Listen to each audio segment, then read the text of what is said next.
Alright, there we go. Good morning, friends. Hopefully all of the things are audible.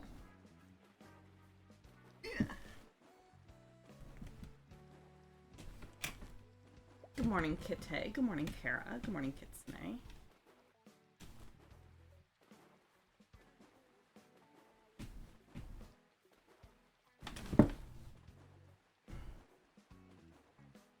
Eep for the eep, Lily. I like that.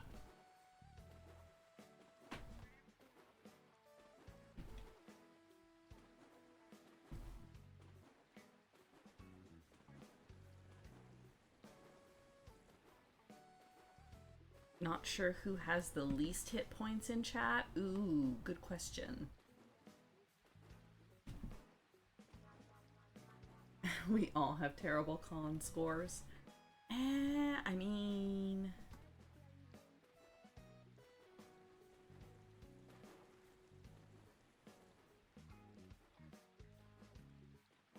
But hi, good morning.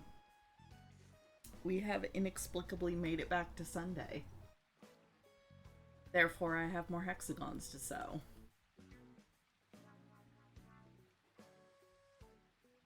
So we are still a week behind, but only 1 week behind. So I have last week's hexagons here and ready to go. So we'll start out by joining those in, and then we should have time to do this week's hexagons, and then we'll be caught up again.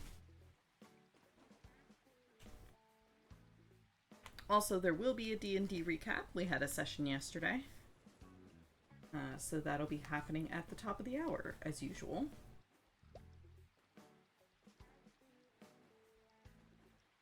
I am slightly late getting started, and that is entirely Sasha's fault. Because she was on top of me and also being adorable, so I couldn't get up.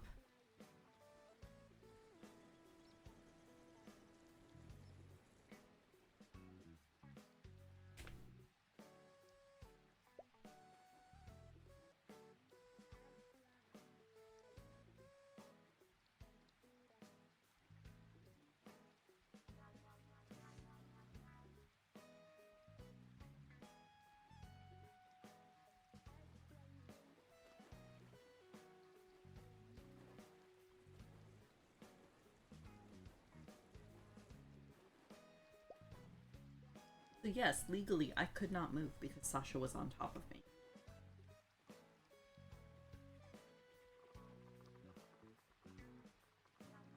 I had to wait for her to decide that she was done with me on her own.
Sasha is currently form of sausage. Yeah, that sounds about right.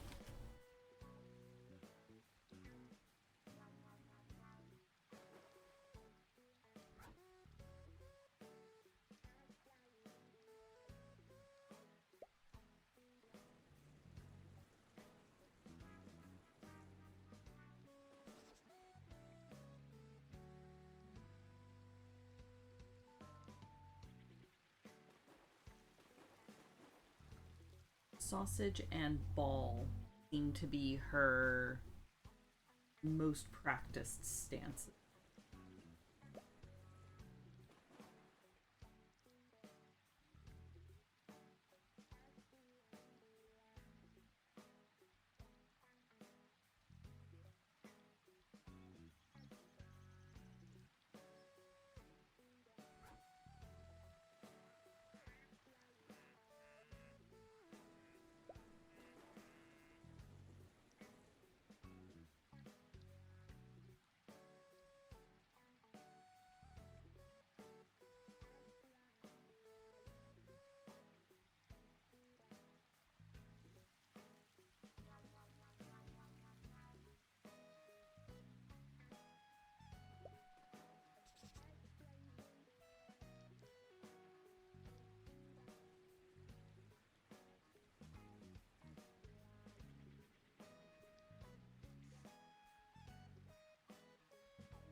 Please share your cursed Kupo coffee thought of the day. Yes. So, Tara did indeed have an extremely cursed thought earlier of Kupo coffee. The secret ingredient is whatever bark we just found, Kupo.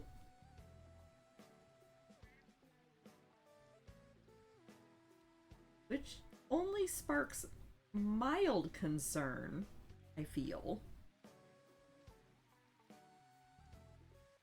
Just slowly put the coffee cup down.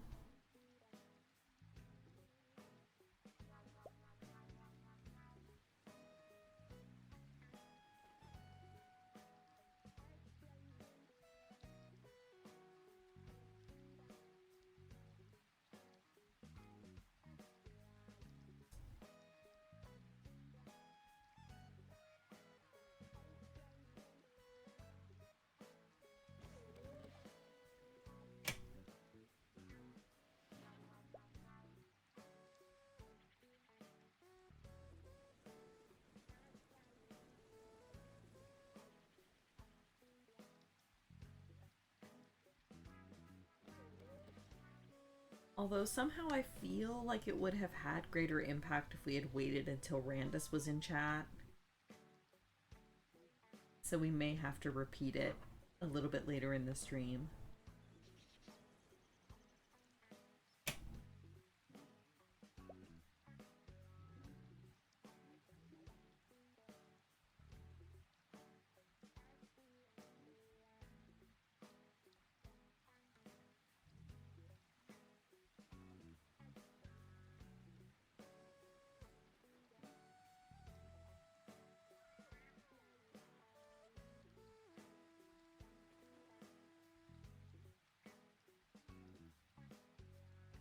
Now, to leave this green hexagon represents the first of the month.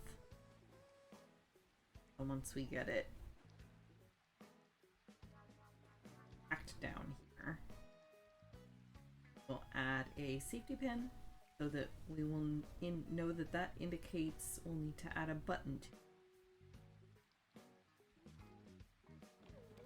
Because remember, this is technically one hexagon every day. And just for the fun of it and for decoration, I'm adding buttons. Each hexagon that represents the first of the month.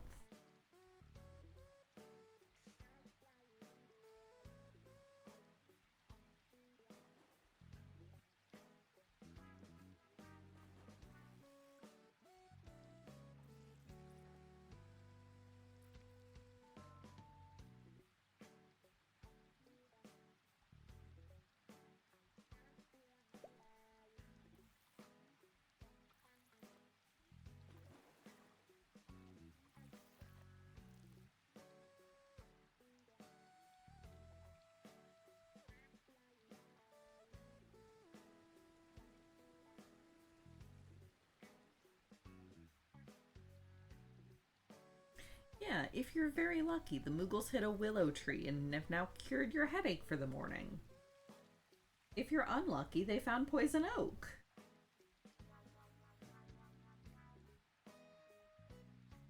So really, it's like a roulette wheel.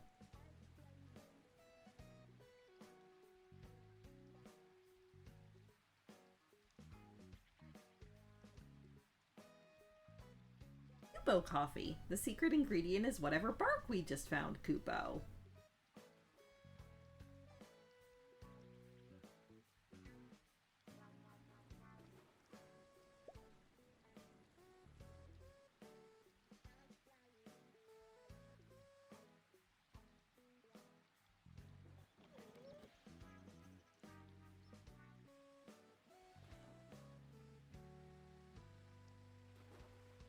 Yes, Kitsune, that is the correct response.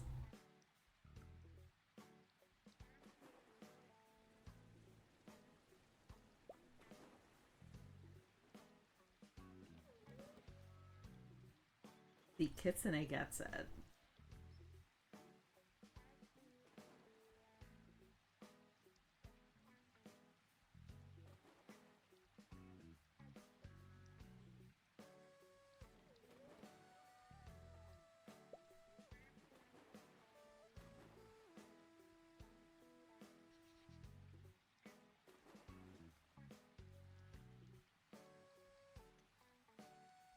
Good morning, Randus.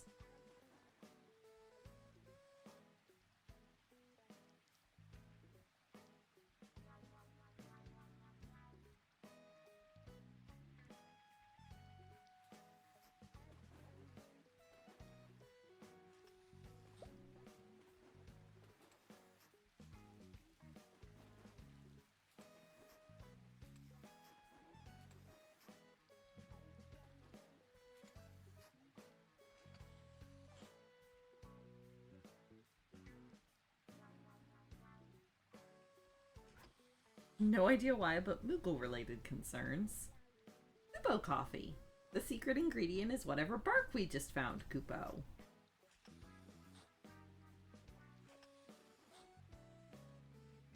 Which, if you're lucky, maybe it's a willow bark. Maybe it just cured your headache.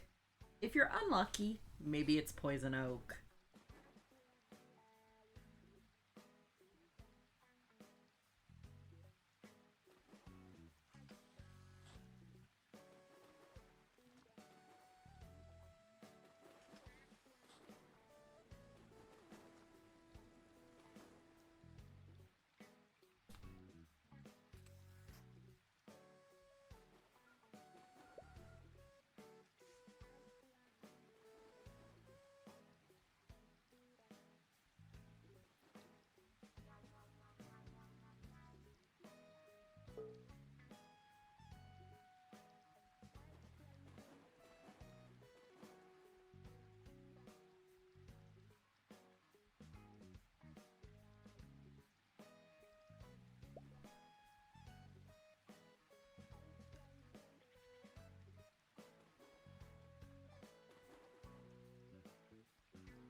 You know, I kind of figured that would be about your response, Randus.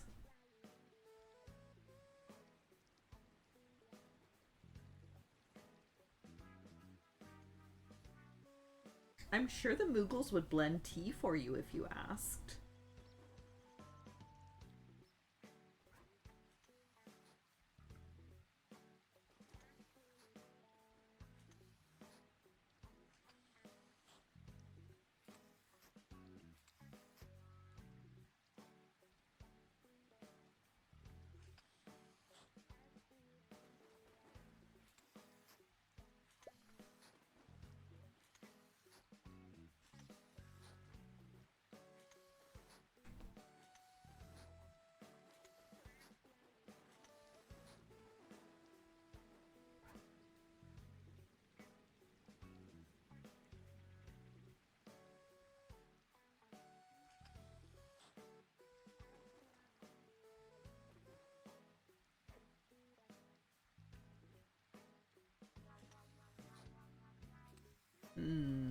Koopa Cola. Sounds bubbly.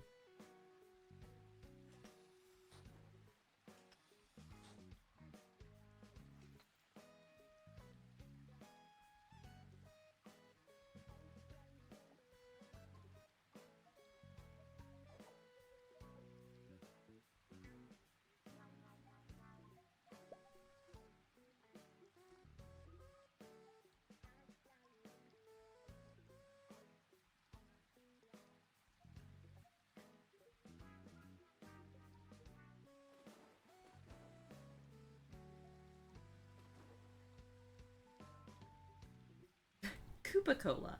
It's the first drink known to science that causes its own cans to levitate. Just from, like, the sheer amount of bubbles inside. And possibly some wind aether. But that's the secret ingredient. Shh, don't tell.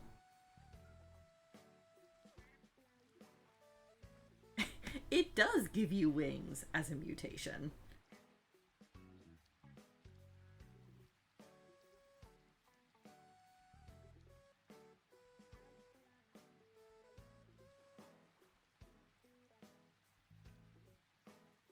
Also, Kite, saying the word science about something Google related is very bold of you.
There's a whole team in the Circle of Knowledge in Charlayan whose job it is to understand Moogle cuisine.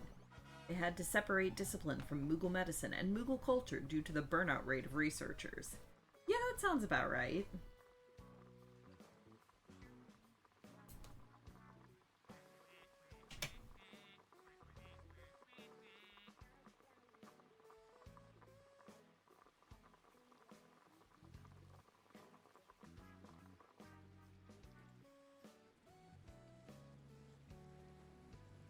This is largely because, well, have you ever tried to interview Moogles? Oof. Alright, so we need to put a pin.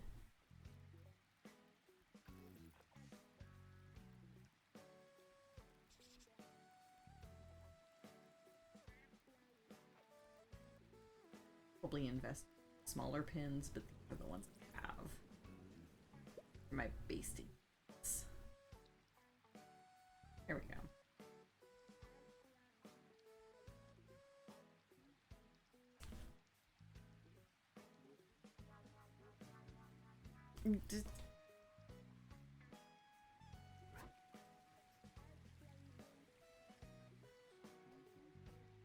Will, however, posit that the equivalent of monster energy would actually be chocobo energy, and the colors would have different feather pattern designs. Yeah, that sounds right. And they'd have, like, cool different color chocobo mascots for it. Probably wearing sunglasses.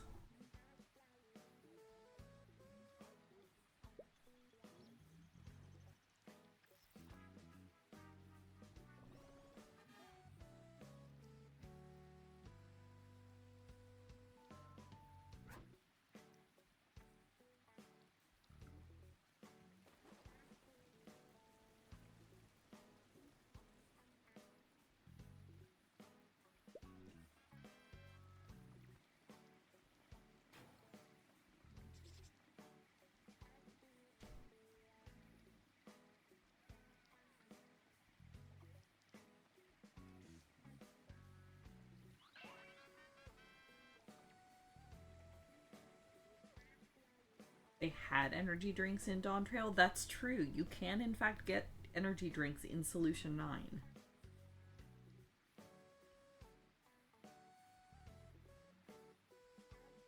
They are mildly terrifying.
As a reminder around all of the super cursed Moogle chatter, there will be a D&D recap starting in roughly 10 minutes. So if you need to get up, grab refills on your drinks, cycle your fluids, etc., now is a good time to do so.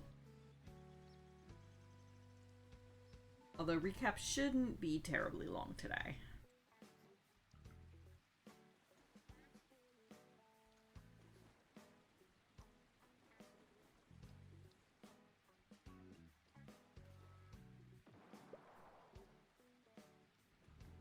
Slight correction, that was the Endwalker tank role quest. But yes.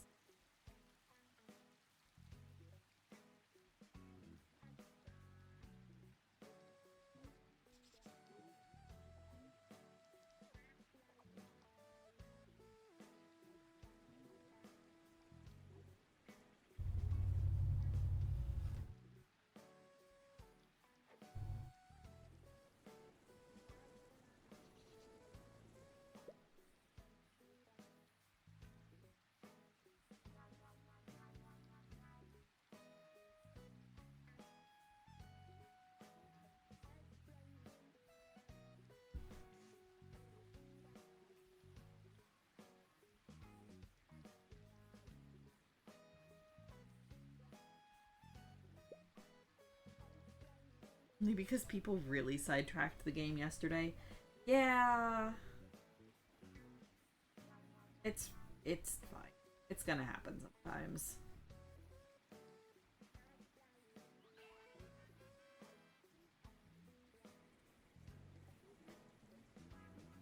A larger than normal number of us were somewhat more scattered than usual.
I mean, I would think that planned tangents are slightly more acceptable than unplanned tangents.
morning, Merlin.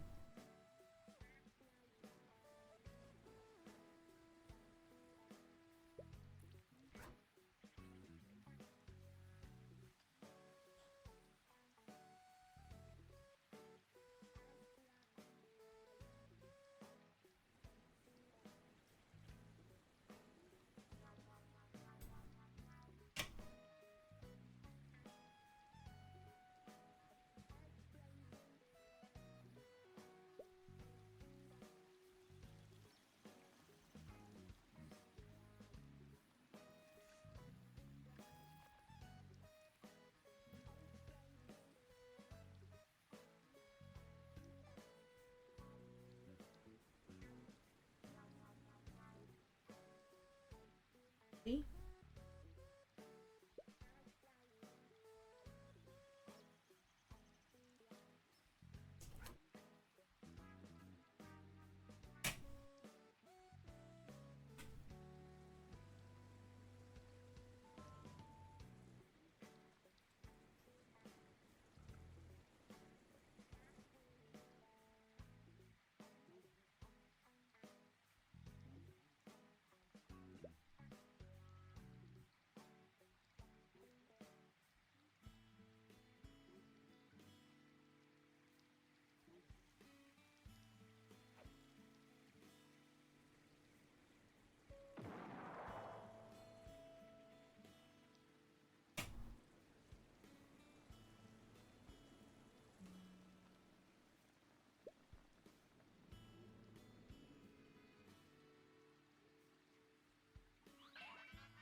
All right.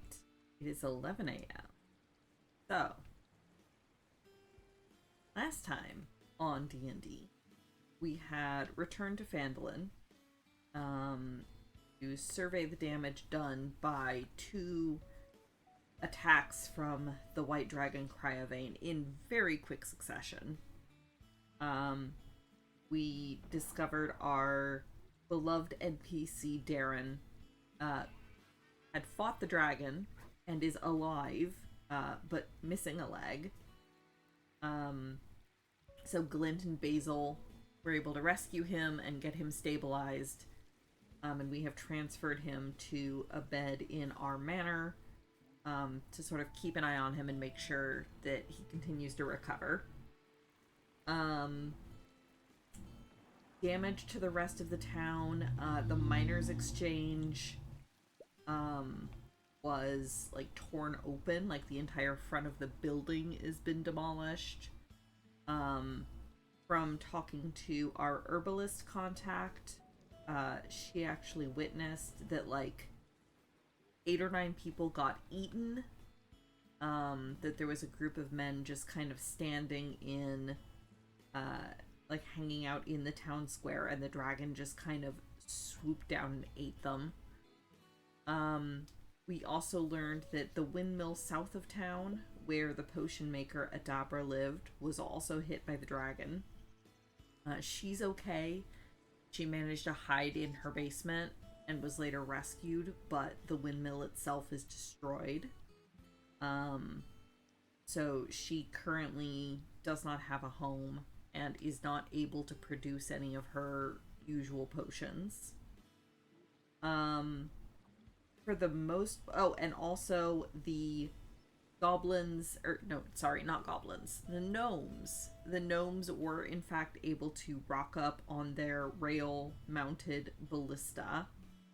And it did manage to distract the dragon.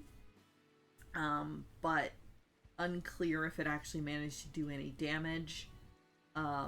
And Cryovane pretty much destroyed the ballista, knocked it off the tracks, smashed it, and killed the 3 gnomes that were manning it. However, the gnomes seem to have taken this as a challenge, and we have gotten word that they are already working on Dragon Ballista Mark II, now with more insulation. Unclear exactly on what the timetable is for that to be finished, but that is a thing they are working on. Other than that, the damage seems to have been pretty contained to the Miners' Exchange in the south of town because the dragon was successfully distracted by the ballista. But then the second attack happened in Darren's orchard. So Darren was actually the victim of the second attack when she came back. So we surveyed all the damage, got Darren settled, where hopefully he'll be able to rest and recover. And then we kind of debated, okay, what do we do next? It's clear that the dragon is... I mean, obviously the dragon is dangerous. Lint is big mad. Both at the dragon and also at the townmaster for what she sees as cowardice and not doing anything to help. So yeah, Glint is very upset. Glint is big mad. There was very brief discussion of like, okay, clearly like the dragon needs to be taken out. However, and we do theoretically know where her lair is. However, it's at the top of a very icy mountain. And climbing a mountain does not seem like it would go well for us.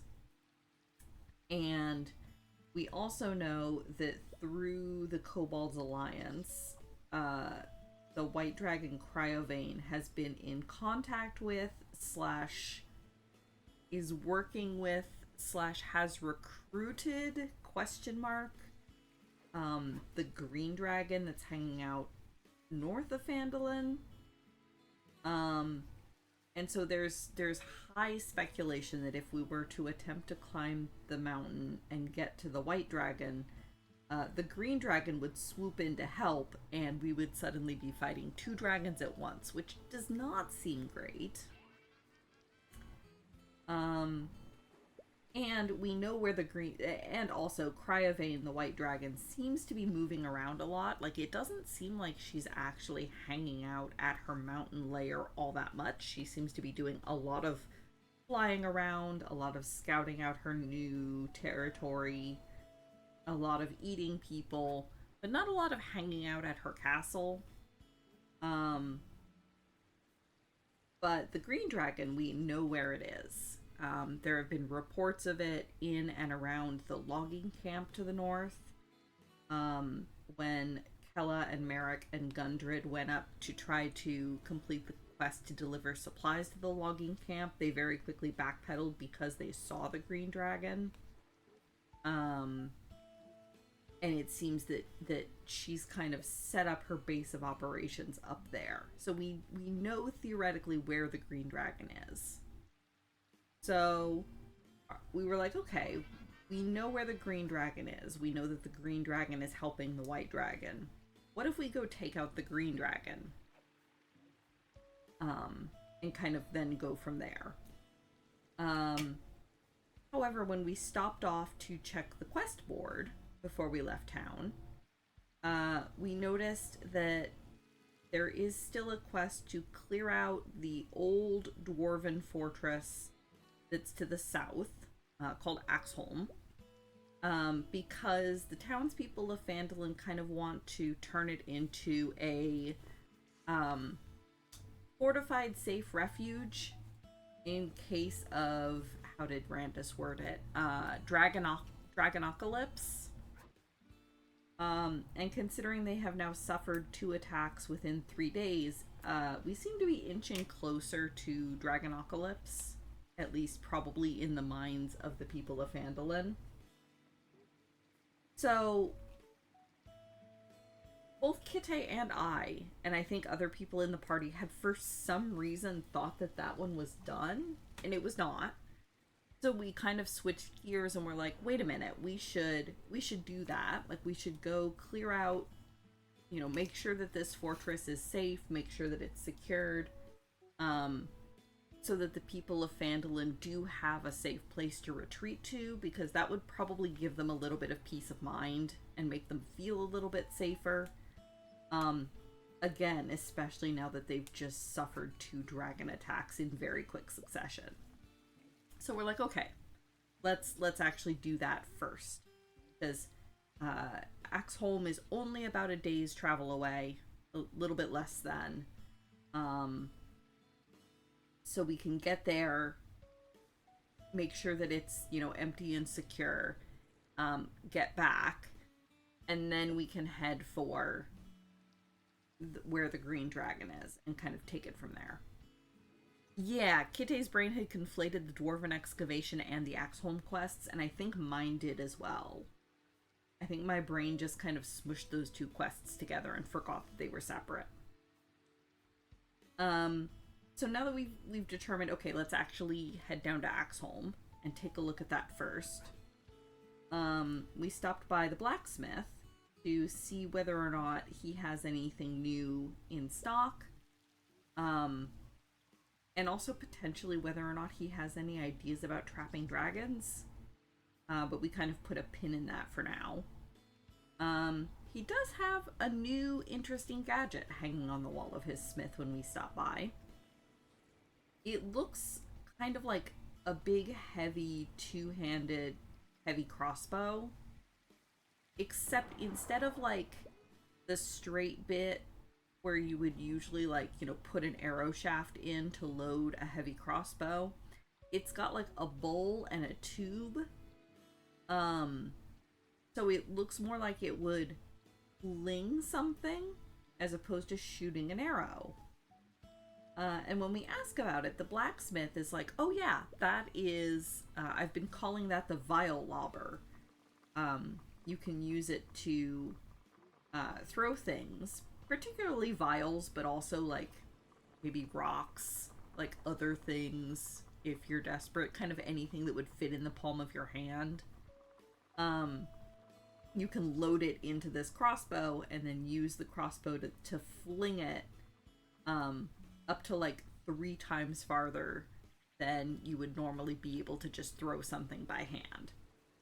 Which seems like it would be extremely handy against, I don't know, flying dragons, perhaps? So we pop over to the general store to sort of see what kind of vials they actually have available.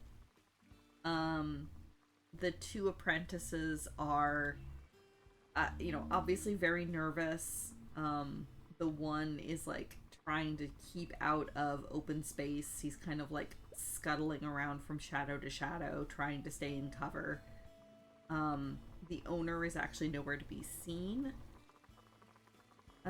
Which, again, understandable considering recent events in town.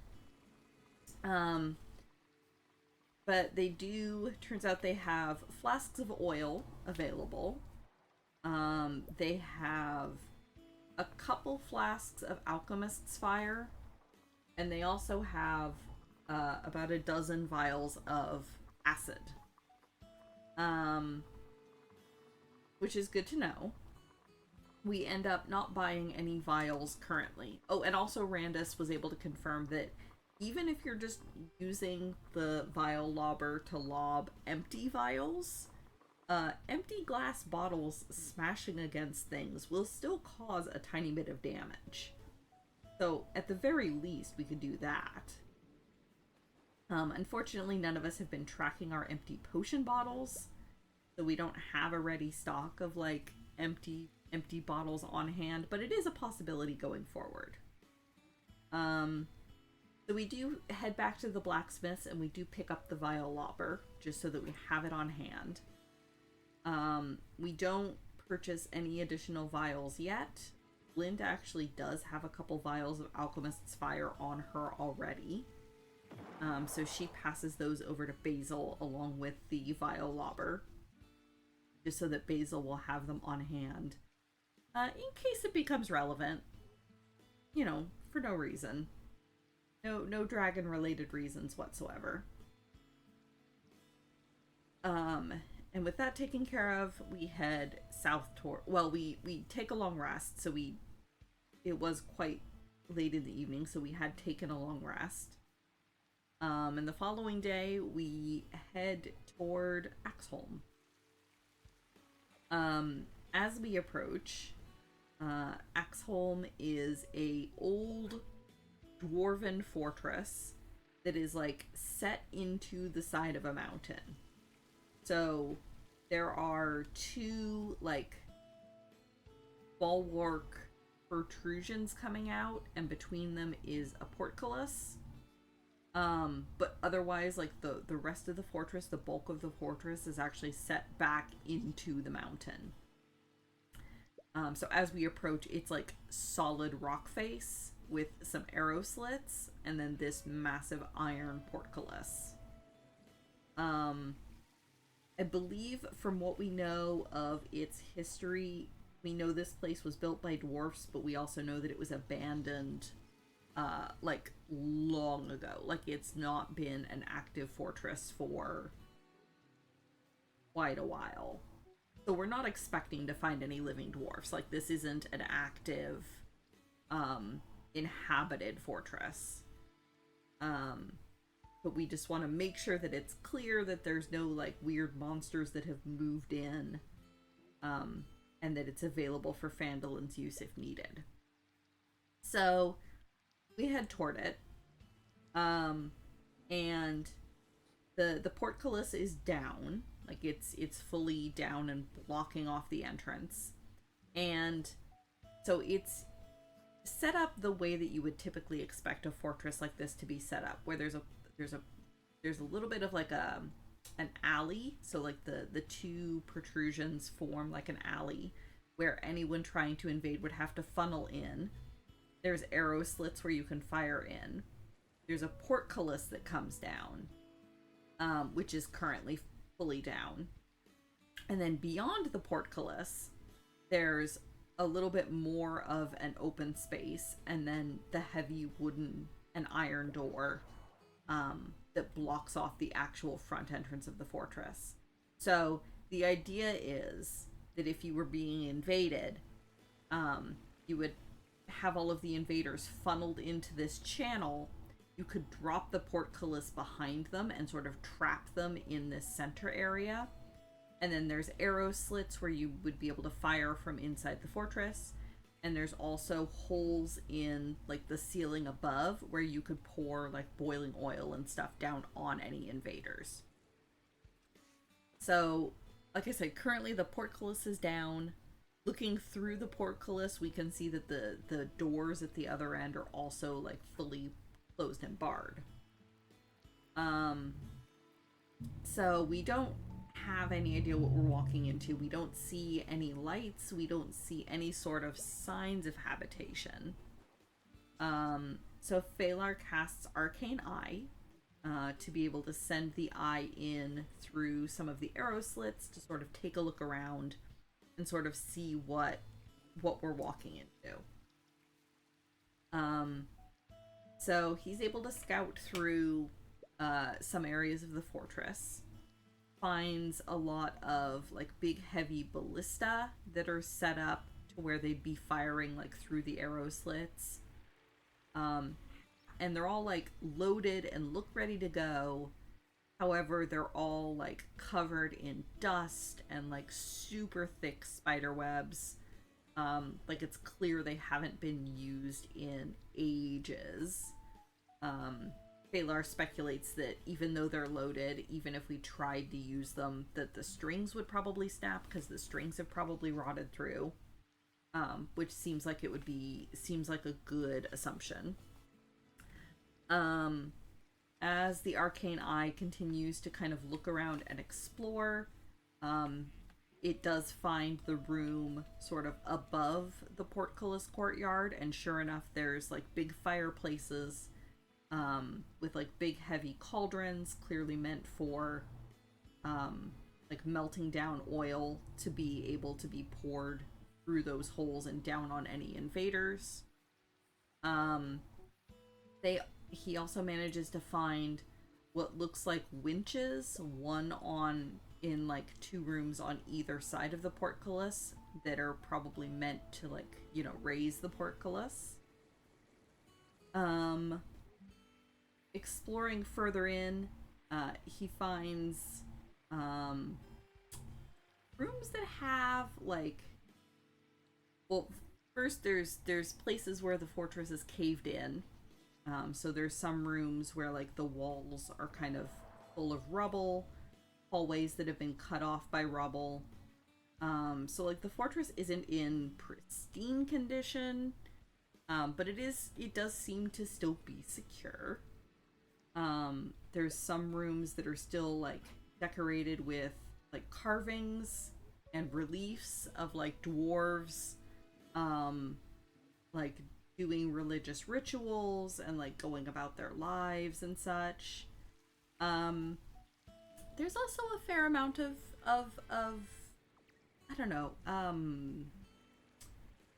prior corpses, like would have been corpses at some point but are now just kind of scattered bones. Potentially because of the large number of ghouls that are just kind of sitting around snacking on the bones. I don't know. It doesn't seem like that should be too big of a deal, right? Like a dozen or so ghouls, it's probably fine. And the Arcane Eye finds them in kind of a couple different places as it's sort of poking its way through the accessible areas of the fortress. Finds, you know, quite a few ghouls just kind of hanging out, snacking on bones and things. Does find a lady, a a lady that might be kind of softly glowing gold and like floating a little bit. Might be a little bit transparent. Um, it does seem to be an elven lady, kind of dressed in rags, with like her hair sort of knotted and tangled around her face. Um, but you know, glowing softly gold, floating. Typical ghosty things. She doesn't react to the arcane eye at all. She's just kind of floating in one place, kind of staring at nothing. So that'll be a fun thing to come across. And he also finds what seems to be like the fortress's throne room. Um, like, you know, big central hall with a big throne like chair. And behind the chair, the Phalar is able to catch a glimpse of some kind of movement. So he pulls the arcane eye up to the ceiling because some creatures are able to sense or you know, detect the arcane eye even though it is visibly invisible. So he pulls the eye all the way up to the ceiling and kind of scoots it along the ceiling to peer down and try to see what's behind the throne. And catches a glimpse of some kind of an undead dwarf creature. And on one hand, it has like a signet ring that does. Phalar is able to make out that the ring does have the emblem of Axholm on it, like the Axholm family crest. And then his other hand has like a dwarven gauntlet on it, and it's clutching a hand axe. And both the gauntlet and the hand axe, like, they look like they could have been made yesterday. Like, there's no signs of decay, there's no signs of rust or age or anything. Like, they're both in perfect, pristine condition. So that's interesting. I believe that's sort of everything of interest that the arcane eye was able to find. So Phalar, you know, pulls it back out, and sort of relays to the rest of the group everything that he was able to see, like hey, you know, lots of ghouls and some kind of a weird undead dwarf thing in the throne room, and maybe a ghost. And Glint is like, nope, no ghosts, no, I'm not going in there. You can't make me. There's a ghost in there. Why does it always have to be ghosts? I'm not going in there. And Bram kind of sighs and pats her a bit and is like, but this is for the people of Phandalin, right? Like, we want to be able to give them a safe place. And Glint's like, I know. So there's that. Phalar does actually send the arcane eye back in and kind of stations it in one of the rooms with the ghouls to kind of keep an eye on them. And then we all sort of approach the portcullis. And again, with the arcane eyes scouting, we were able to see that even though there's a fairly large number of ghouls in the fortress, it's not like there's no one keeping watch. Like, there's no one posted to watch the front gate. There's no one sort of in the rooms with all of the dusty ballista. They're all kind of further back in the fortress. So we approach the portcullis, which is rusty and is like showing a sense of age, but it is still very solid. Like, we're not just gonna be able to like take it down or anything. So Glint has the good idea of like, hey, the arrow slits that lead into the rooms with the winches for the portcullis, the arrow slits are at ground level.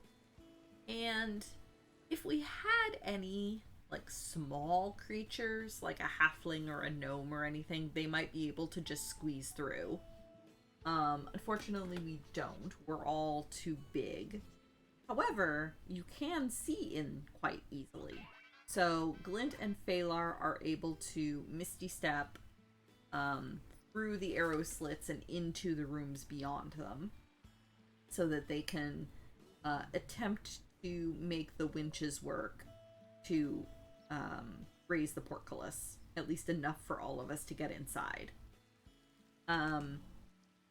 So Glint tries first and is unsuccessful. It is a very heavy winch because, you know, it's got like chains and iron, and it's a very heavy portcullis.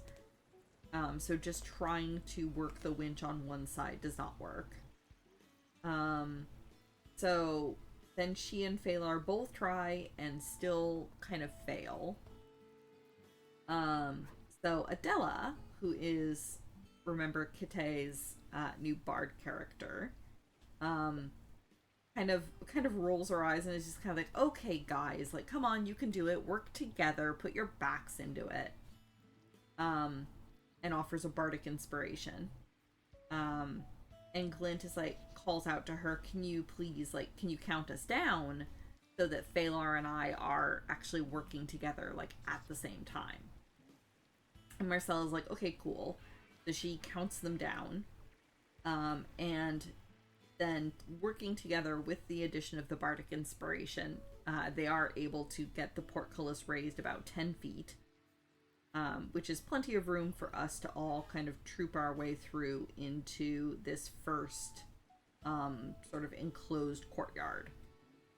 Or like the enclosed, you know, like the killing box for the arrow slits and the oil holes and things. However, we are still blocked by this giant oak and iron door at the other end. So Phalar Misty steps his way back out.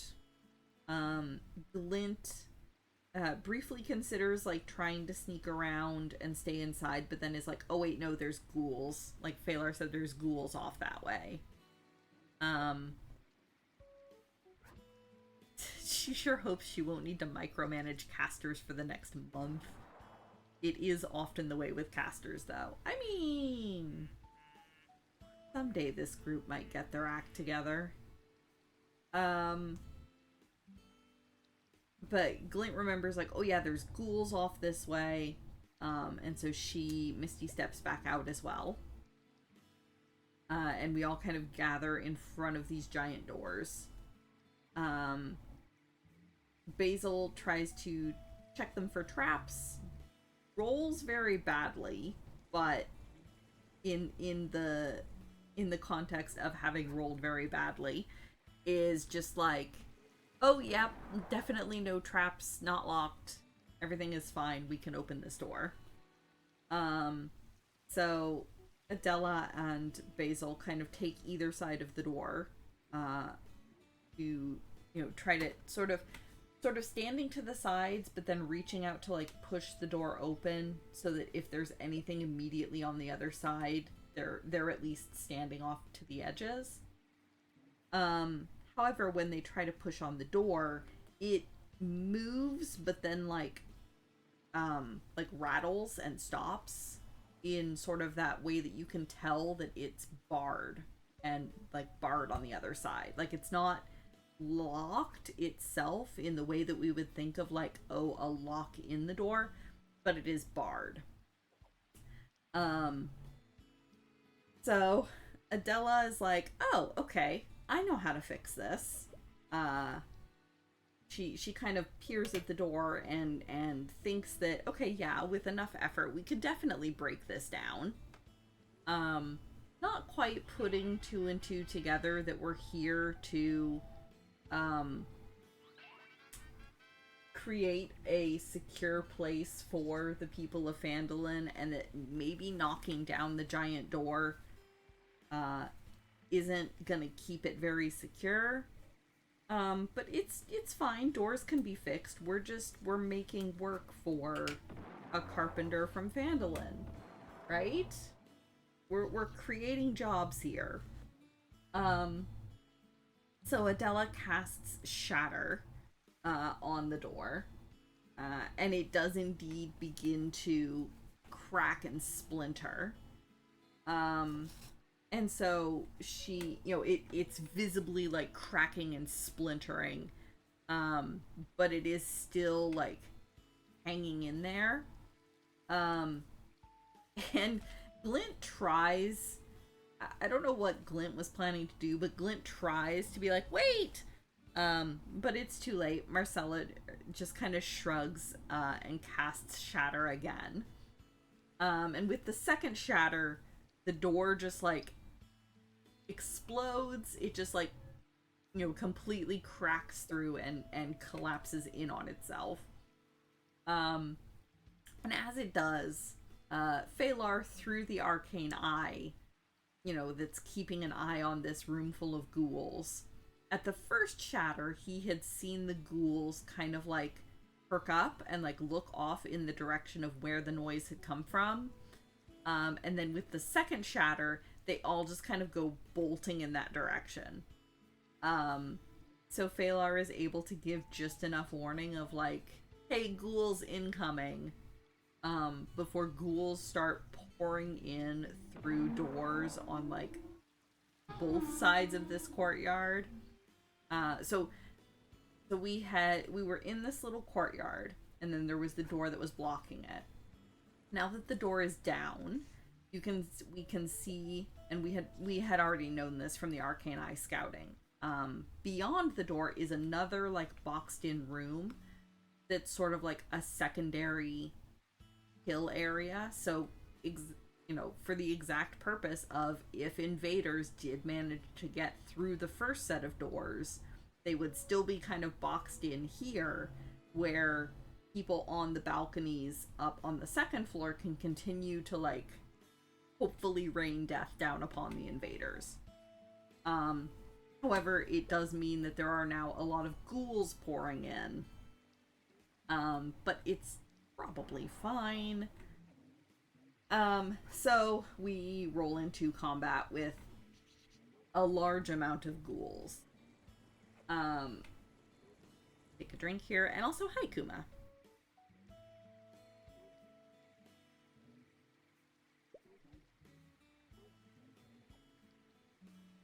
One thing that I did not mention is that Lash has now officially gone on his own way. His stated goal is he's gonna head back to Wave Echo Cave and kind of help out Gundred, for a while, the way that he had, sort of planned to. And then, who knows how long that'll take, and once he's done in Wave Echo Cave, he'll probably make his way back home. We may or may not catch up with Lash again in the future, but for now, we have parted on good terms. Bram at least made a point of telling Lash, like, hey, if you ever need help, you know where to find us. We would be happy to continue to call you a friend, and just kind of saw him on his way. So above table, Lash has left the party, and Kitte's new character is the bard, Adela. You may also hear me call her Marcella, because she is currently working under an alias. So Adela is her actual name, but currently in character, the party all knows her as Marcella. So we've kind of been using the two names interchangeably, and you'll probably hear me do the same, but that is the same character. It is Kitte's new bard.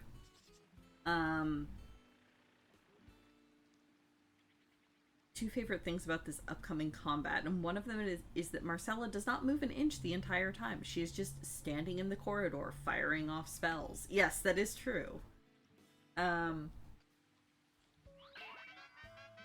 So these ghouls come pouring into this room that we have just revealed by knocking down this massive door. And we roll for combat. See, I'm trying to remember exactly which order things started going off in. Bram is able to take advantage of his brand new level 3 spell slots. which he is very pleased, and I am very pleased to finally have access to level 3 spell slots, because there are some good spells in there. So seeing this, like, obscenely massive amount of ghouls pouring in, Bram decides to take advantage of this new level spell slot, and casts Crusader's Mantle, which is a very fun spell that I have been waiting forever to give to Bram. Well, I have been waiting 9 levels to give to Bram. And what it does is it creates a 30-foot aura around Bram, and any friendly creatures that are within that aura, including Bram himself, get to add an extra d4 radiant damage to any weapon attacks that they successfully land. So it is limited to weapon attacks, but it's an extra d4 radiant. So Bram puts up Crusader's Mantle, and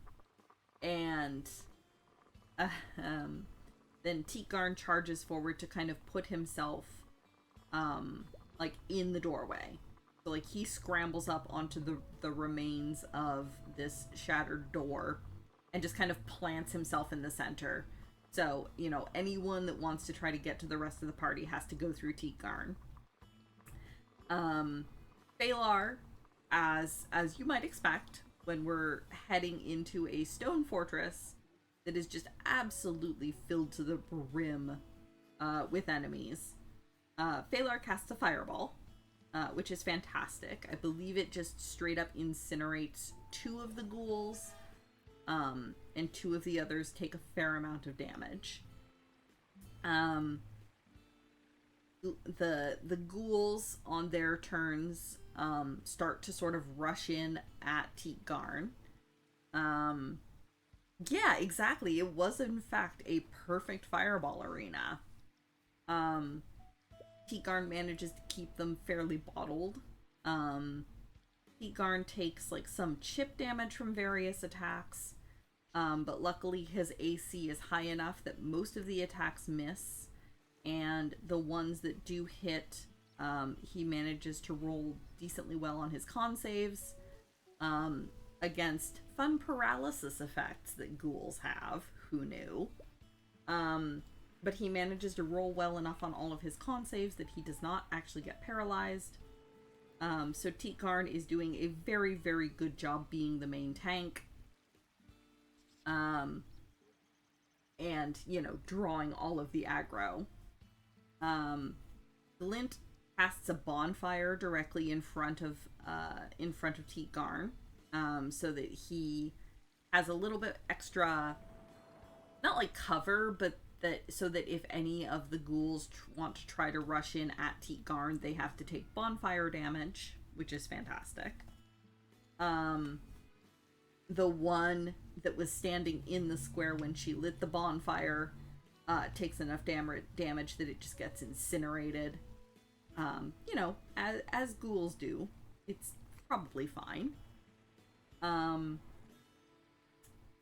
Marcella casts another Shatter after enough of the ghouls have grouped together that she's basically hitting just a solid, like, 4 square of ghouls and nothing but ghouls.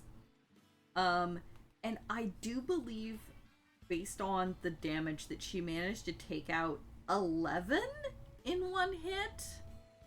I think that was the number, that there were enough of them, like, piled up against Teetgarn, that she was able to cast far enough south of Teetgarn that she wasn't hitting him, but she was hitting all of the ghouls that were sort of piling up trying to get to him, and just managed to take out 11. Yeah, 11 total. They all failed their save. So they all just kind of, like, you know, the shatter hits and they all just kind of go flying and, like, slam against the walls and things and just kind of explode into ghoul bits everywhere. I'm trying to remember. I don't think Phalar ends up casting a second fireball. He decides to save the spell slot and just starts casting Firebolt at individual um, individual ghouls instead, because after Marcella's shatter, there's only a few left.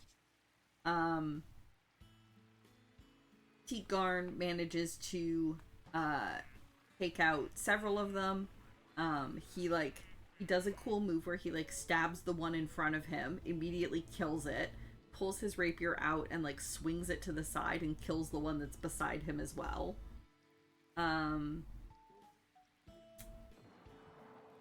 And Basil throws a couple knives at one of them, and takes them out. Yeah, it was basically just a blender of ghouls, shall we say.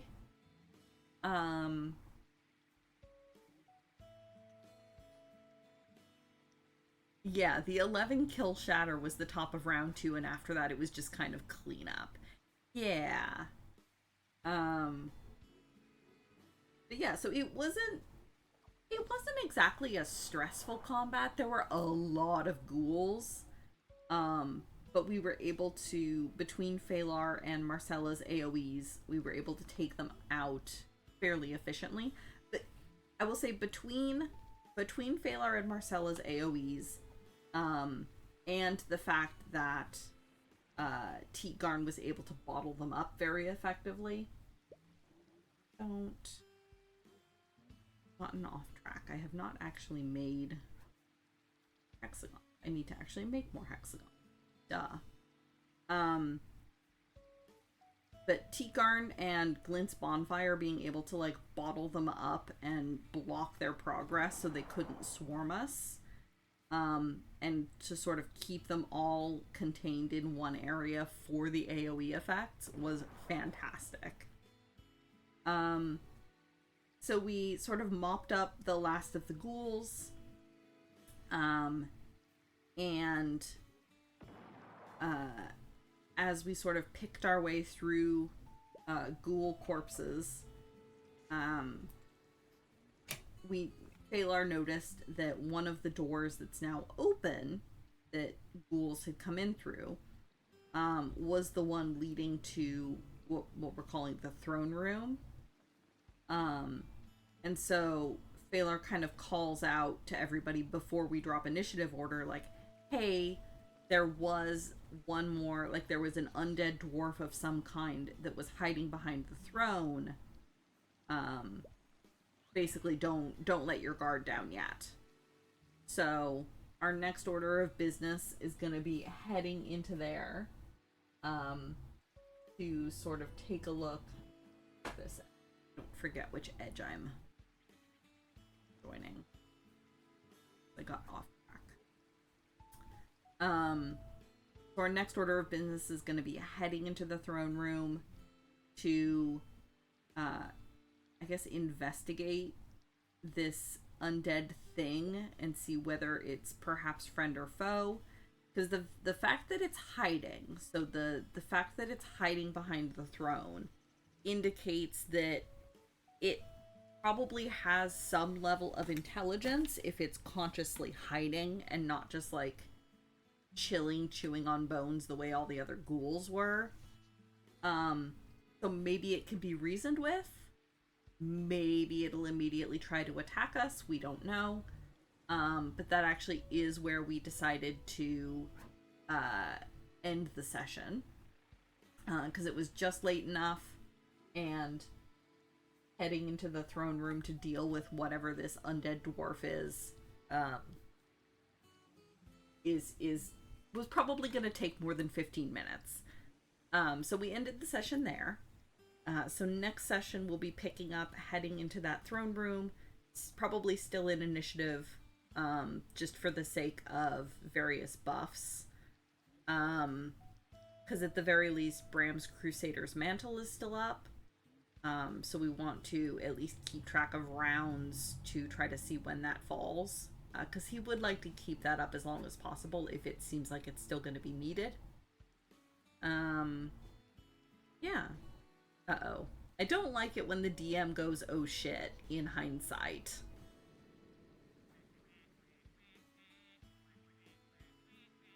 So yeah, next session we'll figure out what this undead dwarf thing is, what its magical gauntlet and hand axe is, and we still have a ghost to take care of.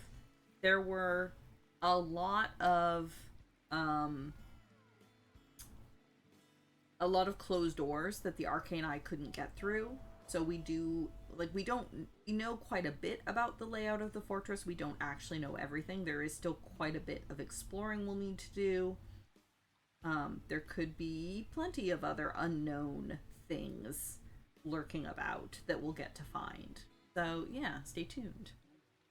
Ah, Randus has just realized that the next session is his birthday, and he is being told by friends he will not be free that day. That's fair. For that session, the role of Randus will be played by his birthday dragon. Oh no. Concerns.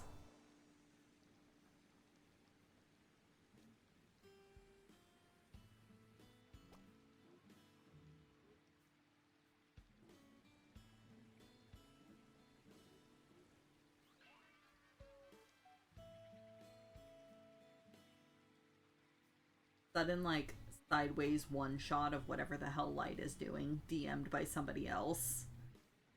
No. As funny as that would be.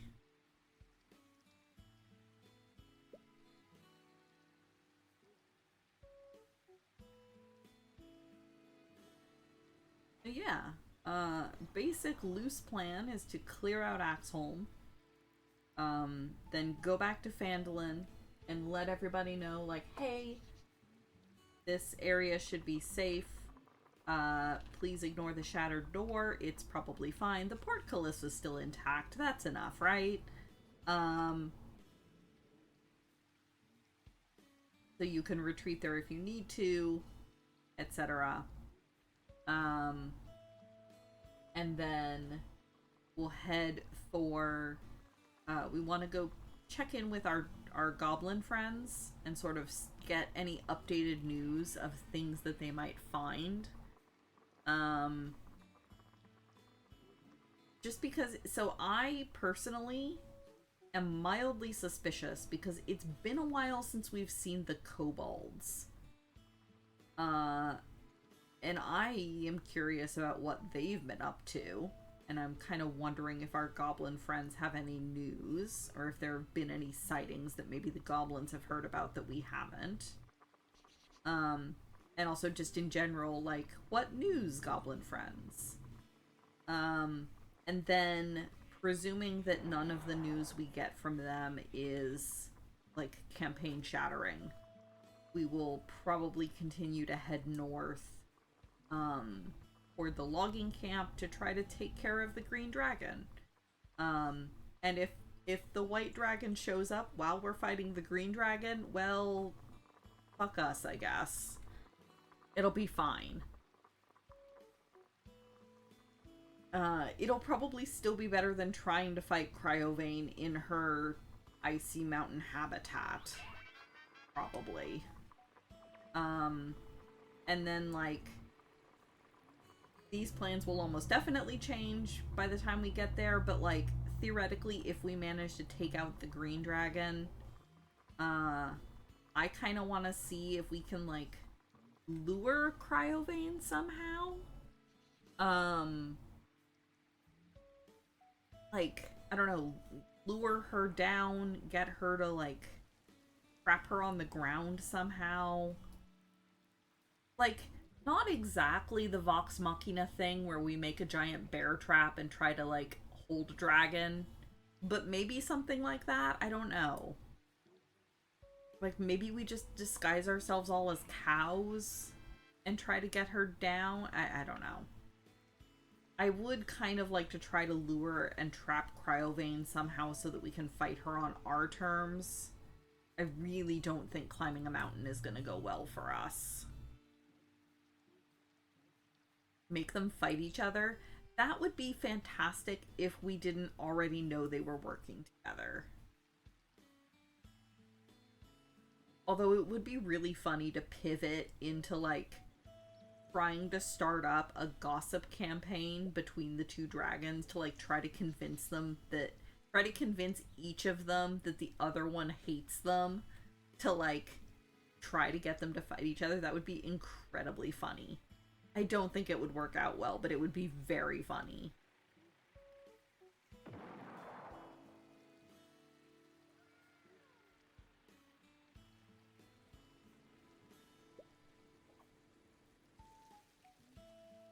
Ah, next session is the 26th, not the 2nd. So it is a pre-release, but not your birthday. Fair.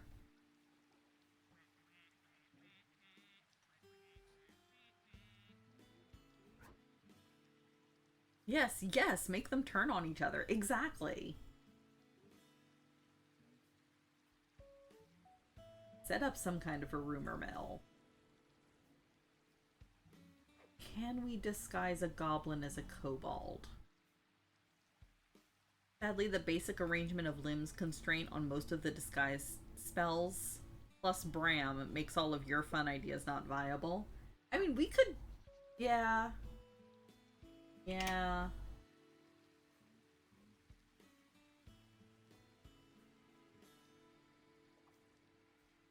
We could disguise Bram as a mutant cow.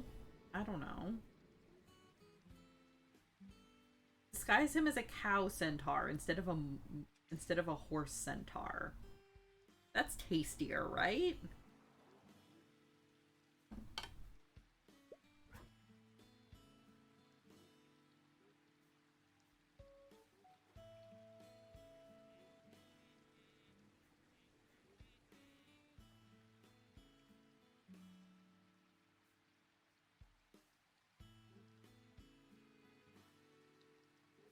Sadly, I think if we tried to pivot the entire campaign into like a Mean Girls gossip drama, I think Randus might actually quit. We don't want that.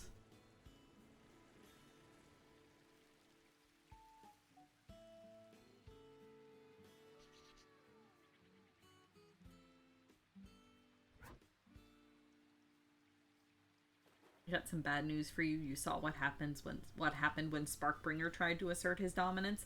Yes, but that would at least cause damage to one dragon or the other, as opposed to us having to fight two dragons at full strength. Then maybe we only have to fight two dragons at medium strength.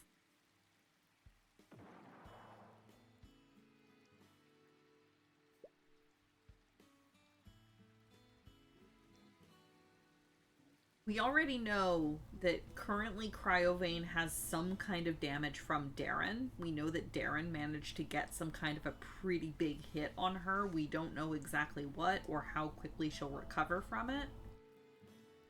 So I kind of wish we were in a position to like really press against Cryovane right now, but I think our current order of operations is probably for the best. Maybe he hurt her bad enough that it'll take her a while to recover. Who knows? I mean, presumably Randus, and also Cryovane. Probably.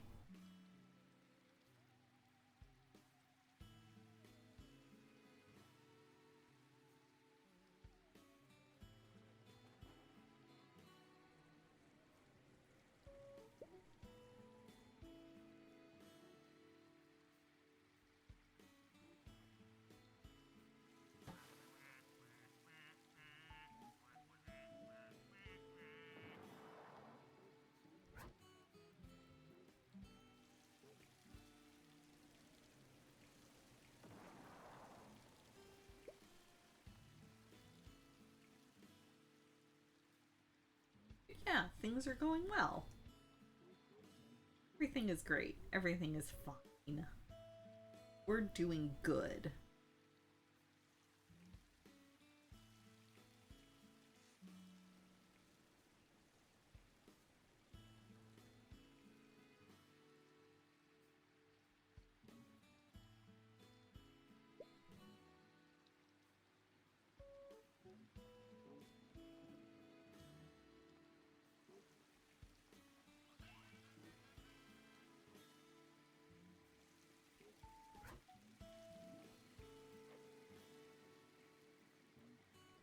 Oh, he just hit the damage threshold for her to flee. The gnomes did the same thing at a cost. Oh, fair.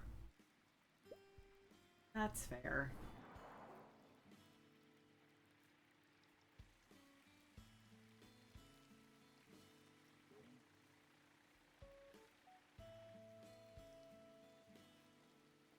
Look, the part of my brain that is a storyteller and a writer, though, just kind of loves the idea of, like, the hit that Darren got in leaving just enough damage or leaving, like, some kind of a scar or a weakness that will then be able to take advantage of later. Like, I know D&D doesn't work on that kind of narrative sometimes because of, like, the randomness of dice rolls and the mechanics of HP and stuff. But again, if I was writing this as like a novel or a movie or something, that's the angle that I would use. So it's kind of fun to think about. All right. I will go ahead and take a quick break here since I'm at the end of a thread. A good stopping point. So everybody get up, move around, stretch, cycle your fluids, grab refills on your drinks, all of the usual good self-care stuff. If you're at a time of the day when you need to start thinking about finding food, please go find food. Take your meds if you need to take your meds. All of the usual good stuff. And I'll be back in a few minutes.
have an angry child.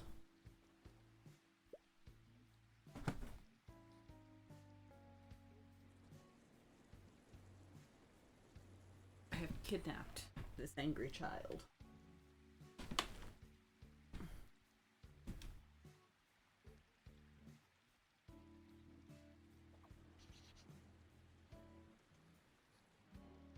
Damn, so many wiggles.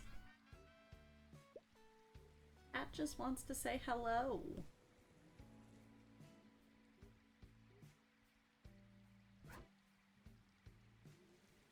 He's so angry. Bye.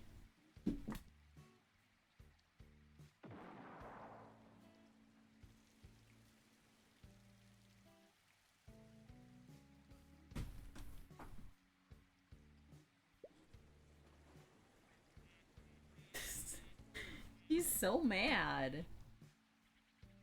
Maybe she'll come back. She's gone to nom on kibble. Is where she's gone.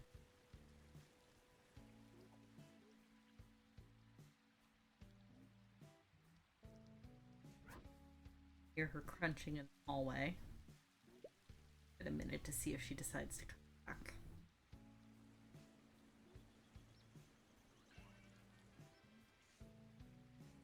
Although it's entirely possible she may decide to come and steal my seat if I get up to go do board games.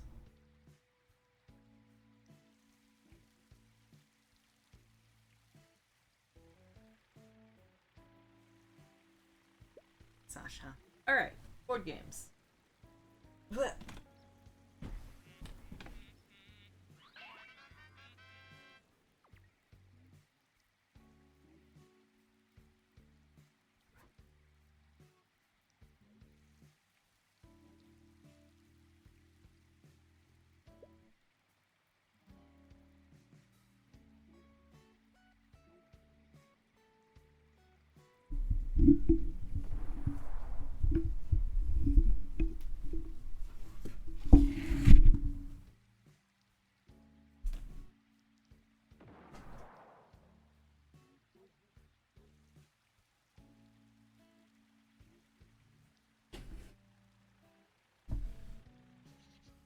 Alright, there we go.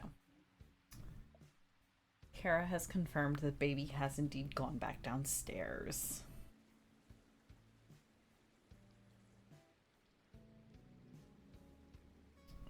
To bring chat up.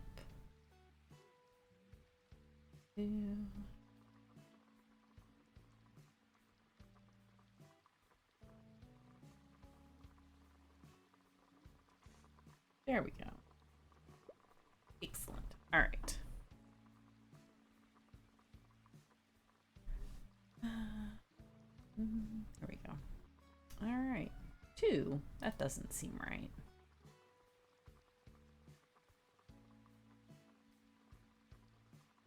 Okay. Yes, I will get a card. Kara is currently kicking our butts. Fine.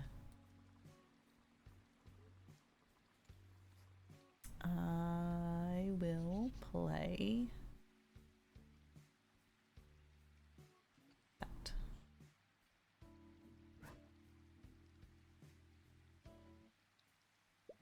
I will take the butterfly and the ribbon.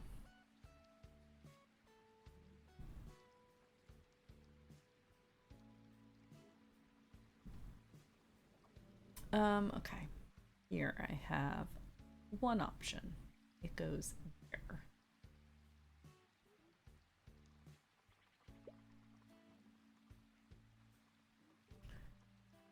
Okay.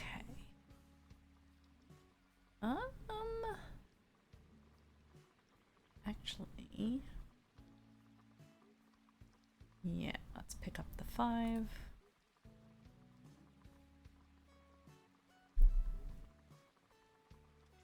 Play 4, 5, 6. And then probably drop this other 6.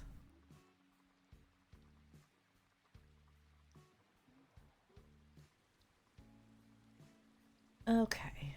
This has been an interesting game of gizmos. I have not been able to get much of anything going.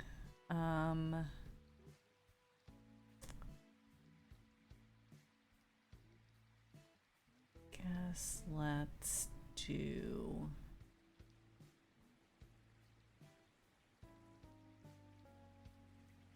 Okay.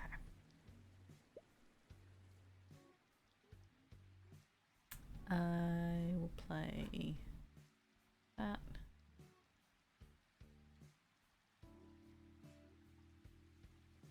Trapped. Okay. Okay, I'm still winning. I will... Ooh. Goodness. I mean, this is a starting hand and board for the last month. Let's pick up. Oh, it's Kuma's go first. Duh. Okay. Yeah, that's a starting hand.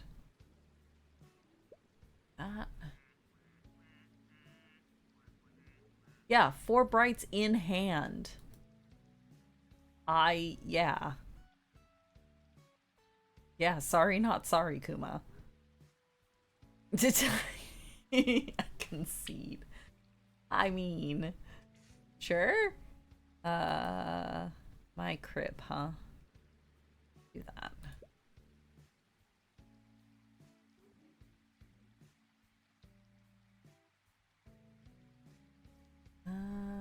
Let's place that there.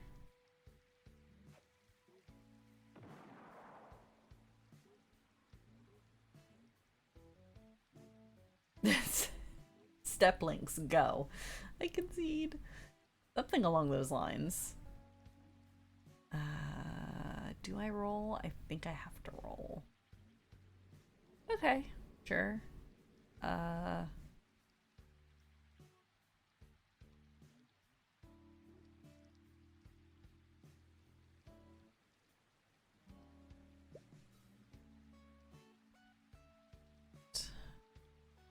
And that. 3-point hand for Kuma.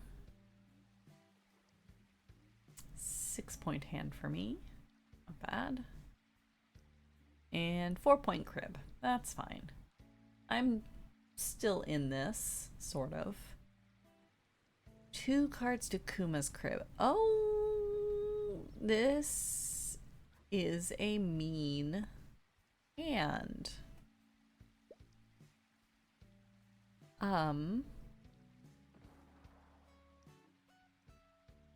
This is very mean. Okay, so if we do something like that, that's 2 5 points. If I do something like that, that's 2 6 points. Because a flush is 4, if I'm remembering correctly. I guess let's do this, because then that gives the least amount of value for Kuma's crib. Yeah, let's do that.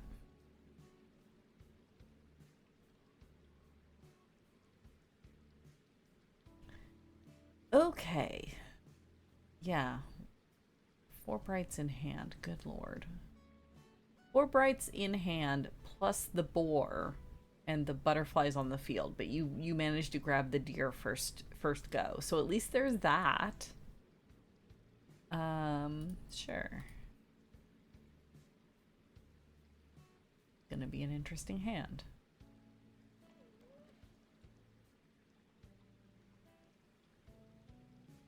Should have gone blue ribbons, maybe.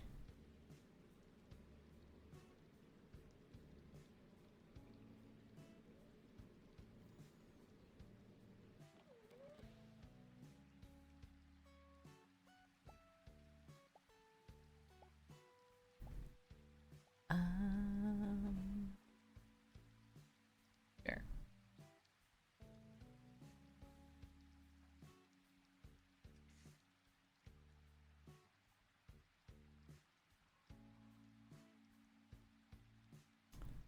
Okay.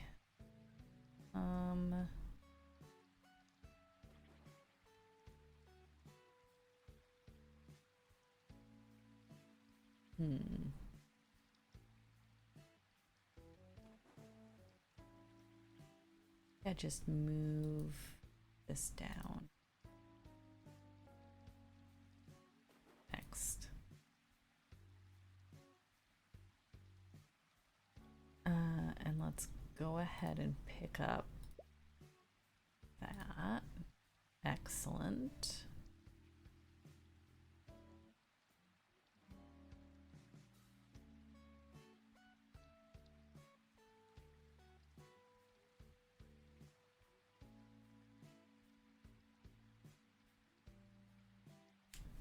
I'll play the pair.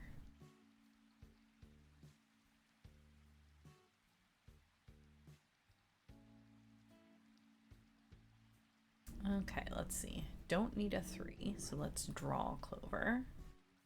Don't really need that either.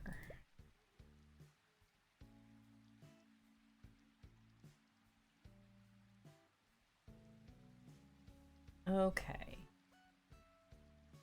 I don't think I'm doing super well on this game, but okay, so I do have 3 in hand. Do I want to do that, or do I want to pick up something else? I think I just want to... Actually, maybe I do want the dice. Yeah, I think I do. Grab those.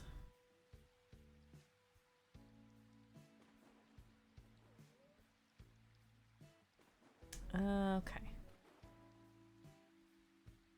Grab that.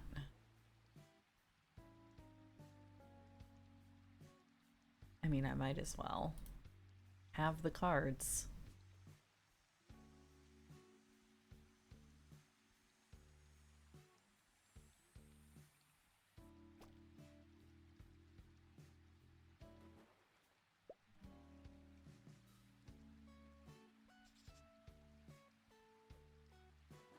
Give it a second here. There we go.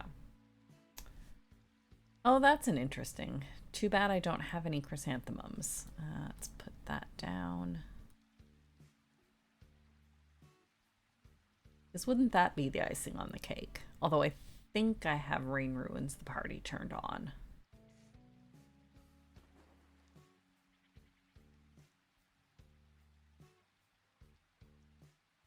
Yeah. Oh, no, I don't. All right. I mean, I'll score that. That's pretty damn good. GG's, Kuma. Yeah, starting the last month with 4 brights in hand was sure a thing.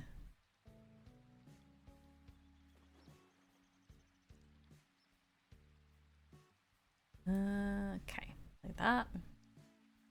10-point hand for me. 11-point hand for Kuma. Goodness. And a 5-point crib. Good thing I did put a spade in that crib. Okay. My crib, huh? Well, I mean, I can do that. It gives me 4 points for a flush. I can do that. Or wait, no.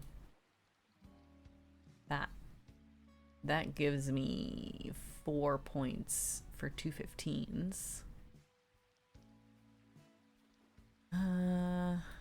Probably that, just for potential.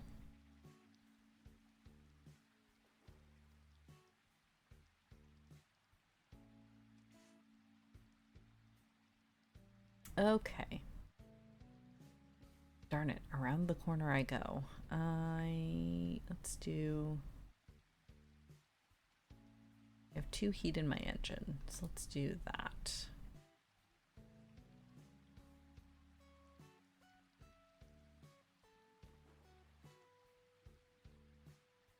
Okay. Ooh. have the C-shaped goblins here. I think the correct amount of chaos is that.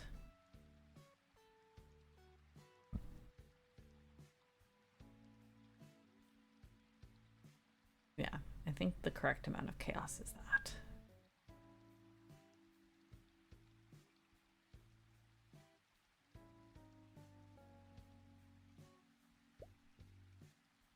Okay. Yep, I'll do that.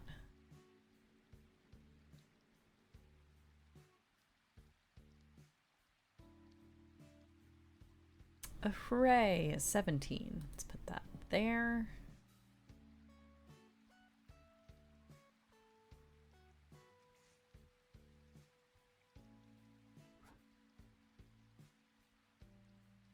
I don't have anywhere to place this one. Nope. Pass.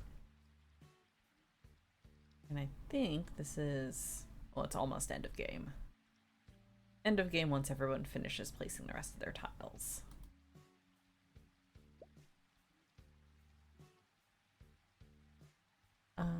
Yeah, I'll take that. Don't think I'm gonna get around to winning that one, but is what it is. All right, there we go. We are caught up. Thank you, friends. I maybe make some more tables at some point this week because I'm getting low again. But yeah, thank you very much for games as always. Let's move back to that.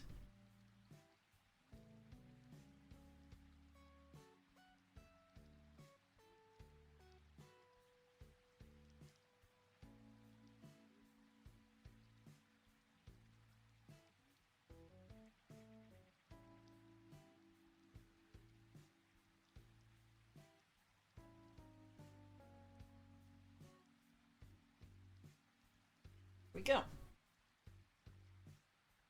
Turn to the sewing.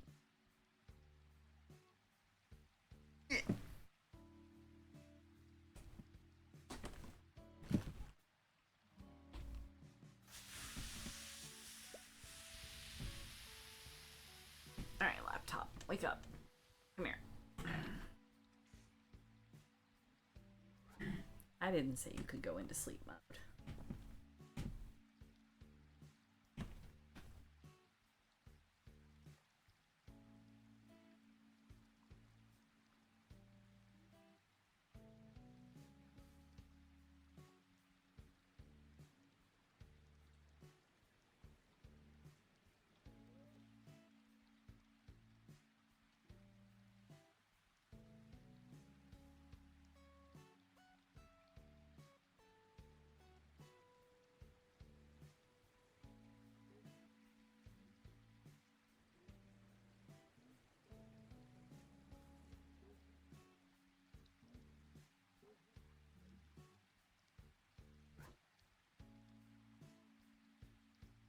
All right.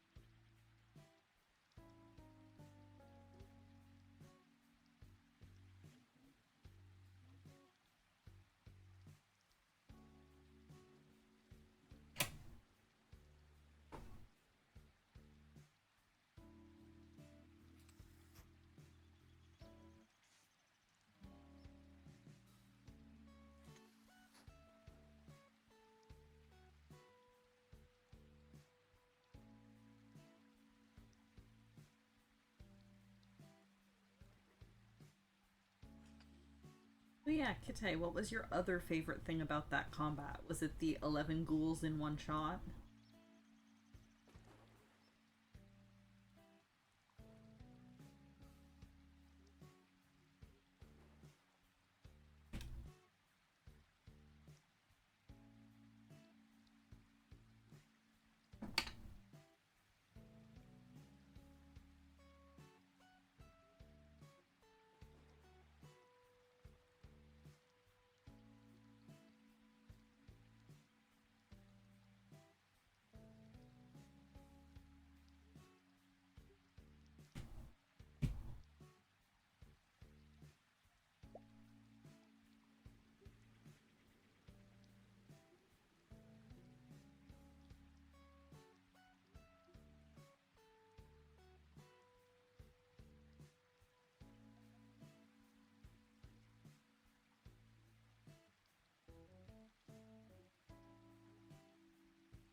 Is that duck just secretly a glow-in-the-dark pufferfish?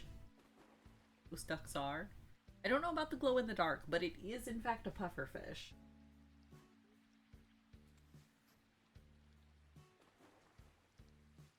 There is another one that does in fact glow in the dark. Like, definitively. I don't know whether or not this one does.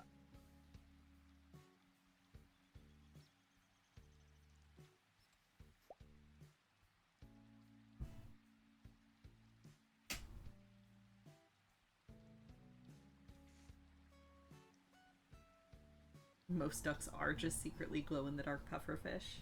Excellent.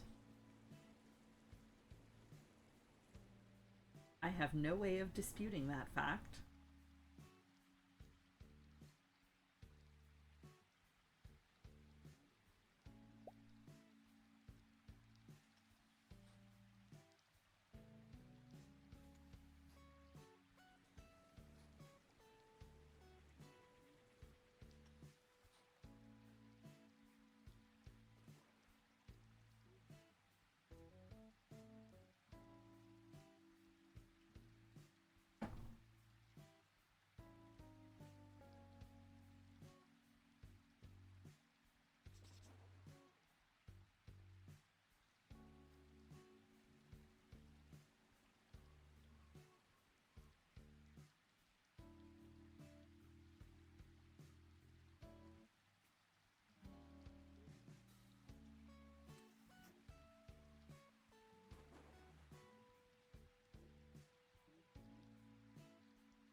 Completed DM prep for your next session. Excellent. Head pats for Katay. Head pats of congratulation.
Well, I figured you were going to say you were like 4 sessions ahead and then your players went in a complete 180 away from what you had prepped.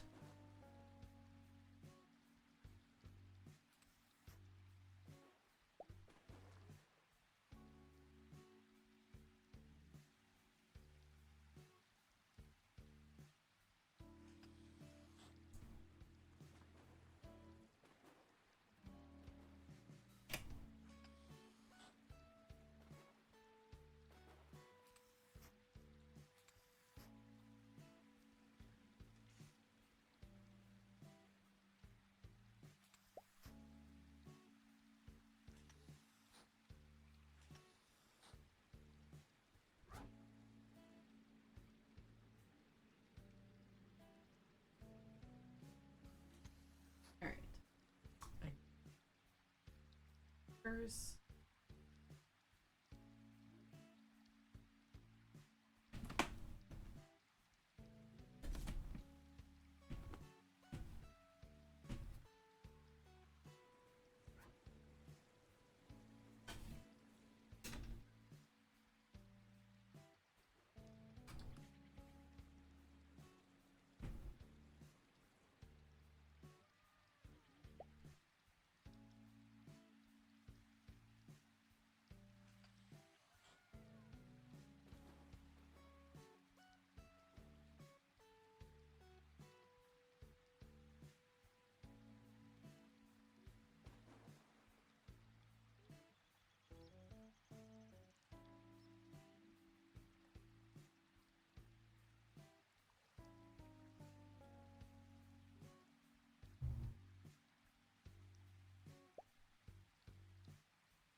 Aha, I approve of these.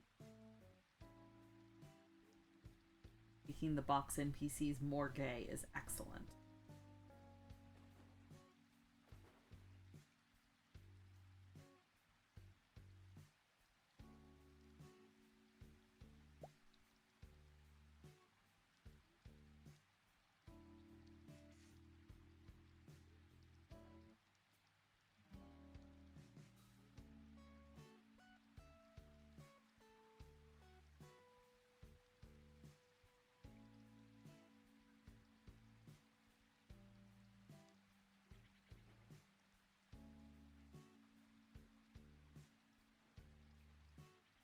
Why would you not have the passages inside the caldera prepped? That sounds like so much fun. And like exactly the kind of thing that a D&D party would make a beeline for.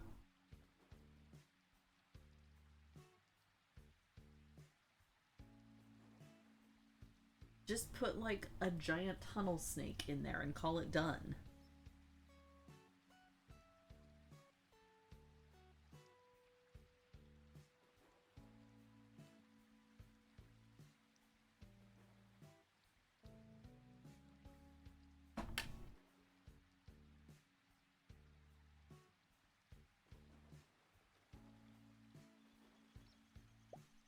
Like a mile from exit to exit. I know roughly what's in there, but don't have maps. Fair. Just like I said, tunnel snake.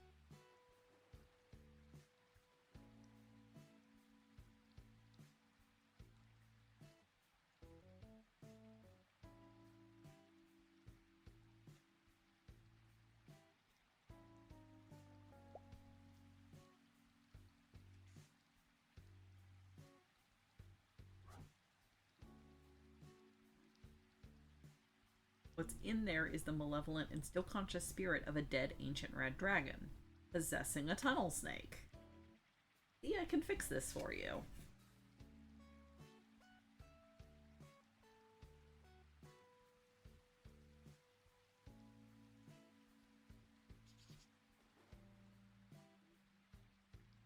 I mean, to be fair, I think this is probably also a case of playing to the DM. I think Kite also appreciates more NPCs being more gay.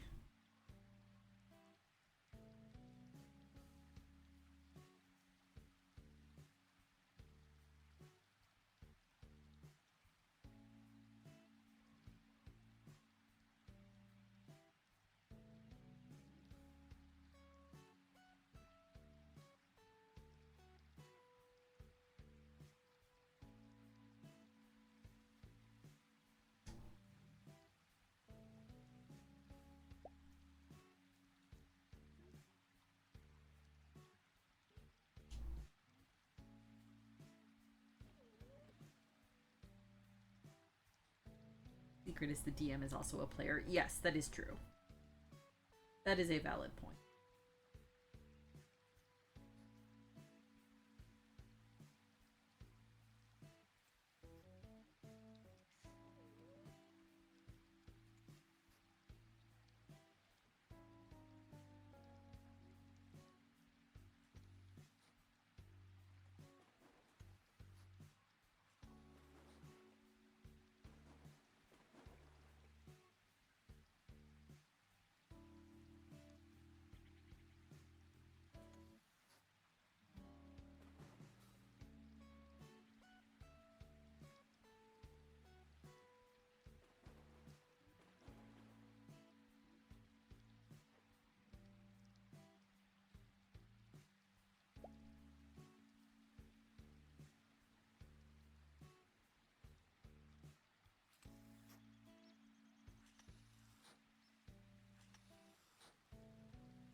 You know what a ghost dragon needs? More dragons.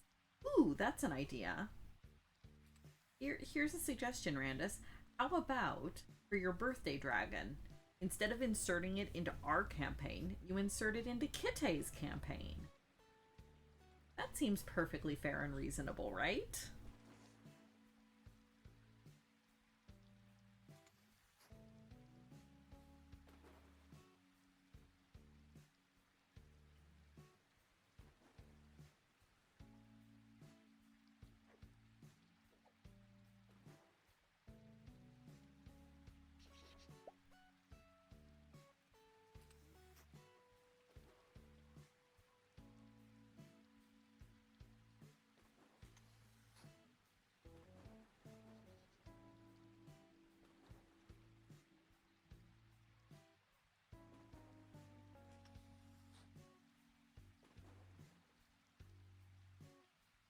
Trying to explain to the level 2 party why there are suddenly 5 dragons when they know about 0 to 1 so far.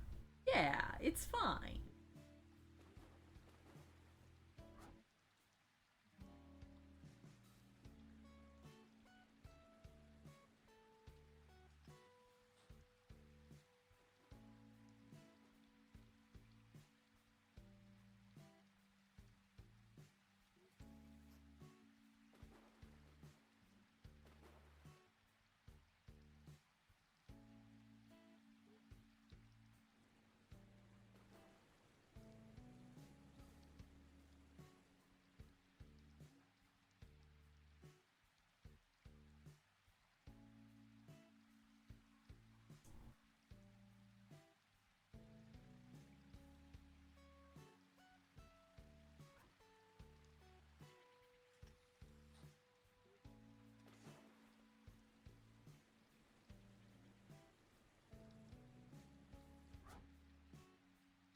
Kobolds count as dragons, right?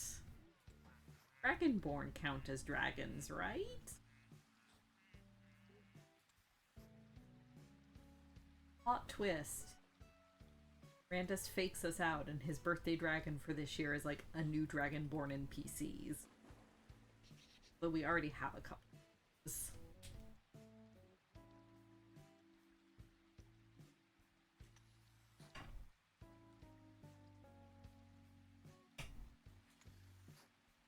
I'm suddenly concerned that if somehow this campaign gets to like a 10-year mark, that Randus's 10-year anniversary dragon will just be like actually Tiamat herself or something.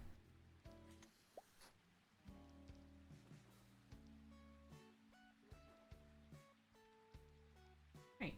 So, have this week hexagons.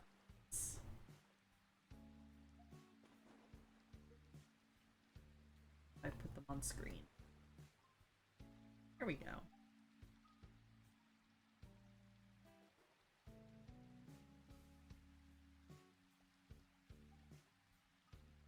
Yeah, exactly. A new, different dragon god. Midgard Swarmer turns up. Maybe. We have to fight Needhog somehow.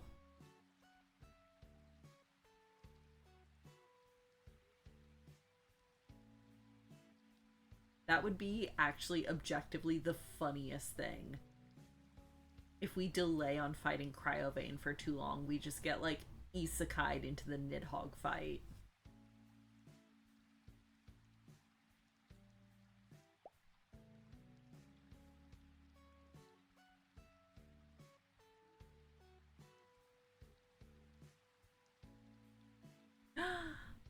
Favorite little monster wanted to help with this dragon. Oh, excellent.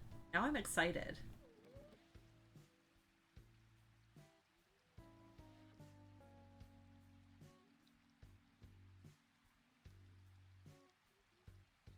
Excellent.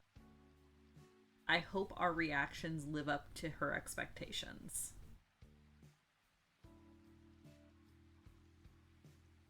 There we go.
friends.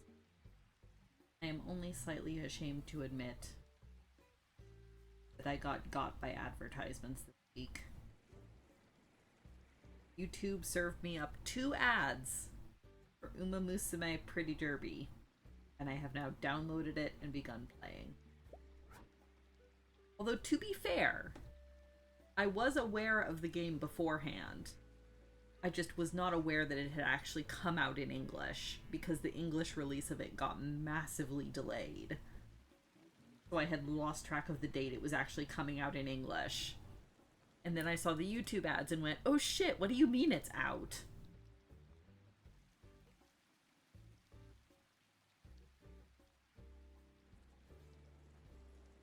It reminds me of playing old school Monster Rancher, except with cute girls. Well, I mean, old school Monster Rancher did also have cute girls, but you know what I mean.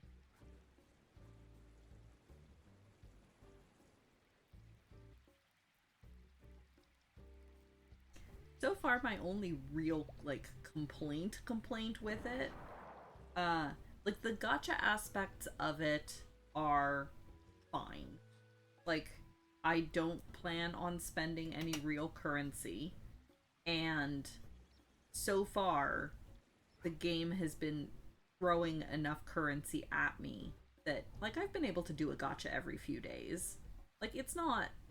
The monetization of it, at least so far, has not been terrible. Yeah, Uma Musume. Like, I've had plenty of fun playing, having spent no real money at all. That said, my only real complaint about it so far is that it does have the gacha game problem where it's got like 8,000 different currencies, and like some of them are used for this kind of upgrade, and some of them are used for that kind of upgrade, and some of them are used to replenish your energy, and some of them are used to buy gachas. And they're all different things, and some of them you can exchange back and forth between them, but some of them you can't. And, like, it's a little much to keep track of.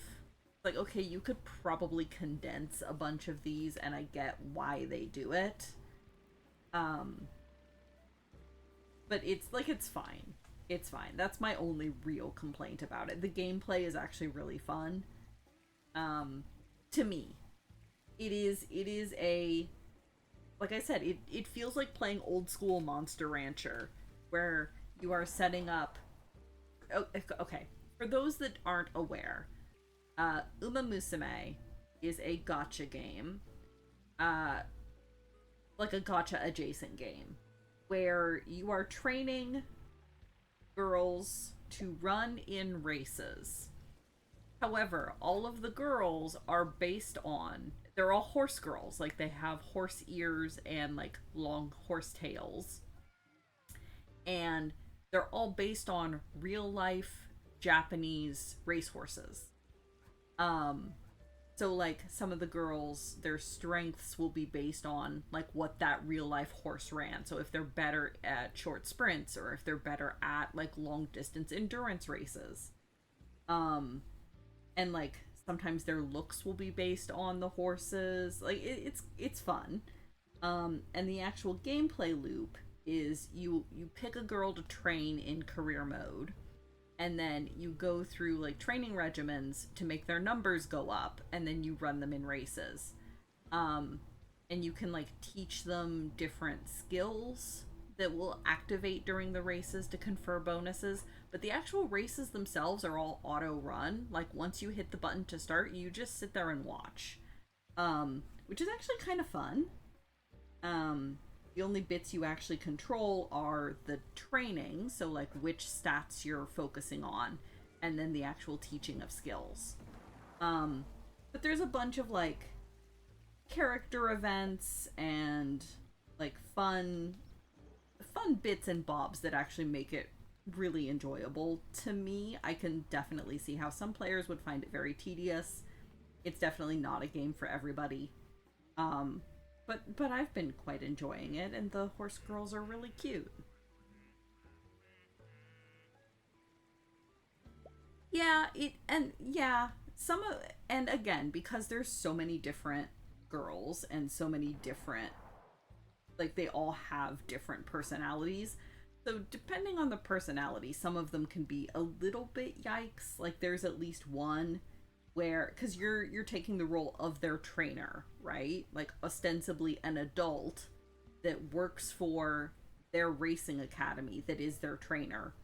And like, at least one of the girls is hardcore, like, flirting with you and wants to go on dates and like, etc., etc. Like, some of them are a bit yikes, but for the most part it's just really fun and cute, and I am enjoying so far. Again, after a couple weeks maybe the gameplay loop will get really tedious, um but it's really fun. I'm enjoying it.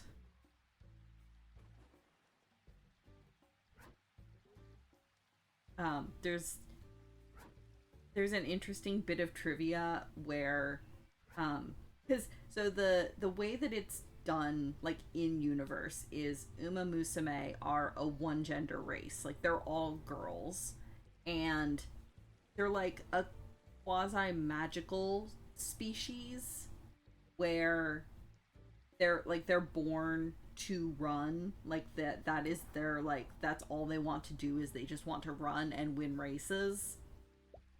And so they're like kind of like a, they're treated as sort of like elves, or like kind of like a magical species kind of thing.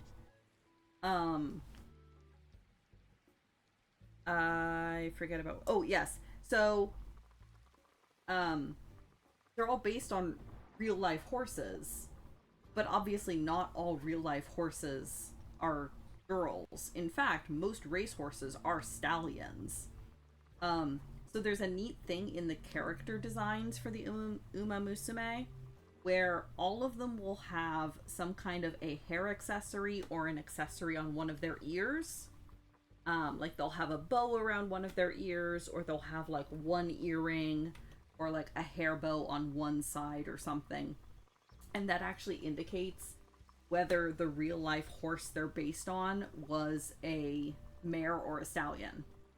So if the hair accessory is on the left side of the Uma Musume, then that real life horse was a mare. But if it's on the right side, then that real life horse was a stallion. Which I thought was a really interesting, kind of neat design choice that they went with. Tumblr is sharing a lot of IRL trivia of some of the Horsen, like Goldship, which are menaces in real life. Oh yeah, Goldship is notorious for just being an absolute brat of a horse. Which, some horses are.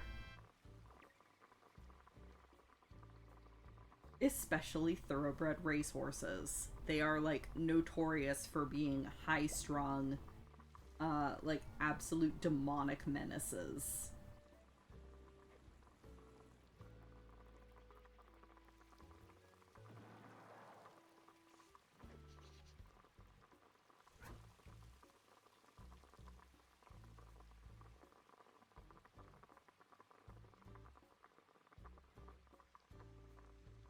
There's also apparently a joke in one episode of the anime, because yes, of course there is a Horse Girl anime. It actually came out before the game, and then the game got massively delayed.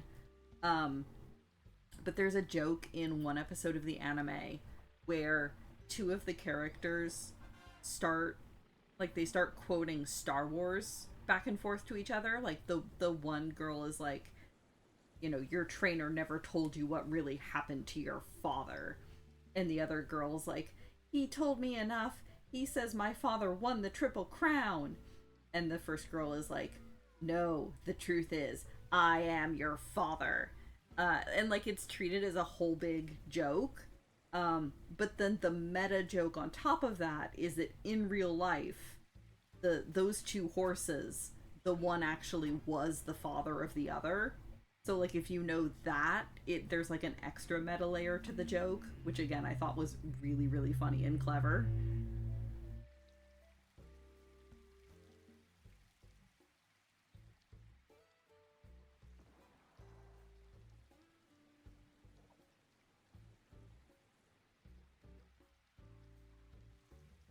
There's also one racehorse called Haru Urara that was absolutely infamous in the Japanese racing circuit for having never won ever at all.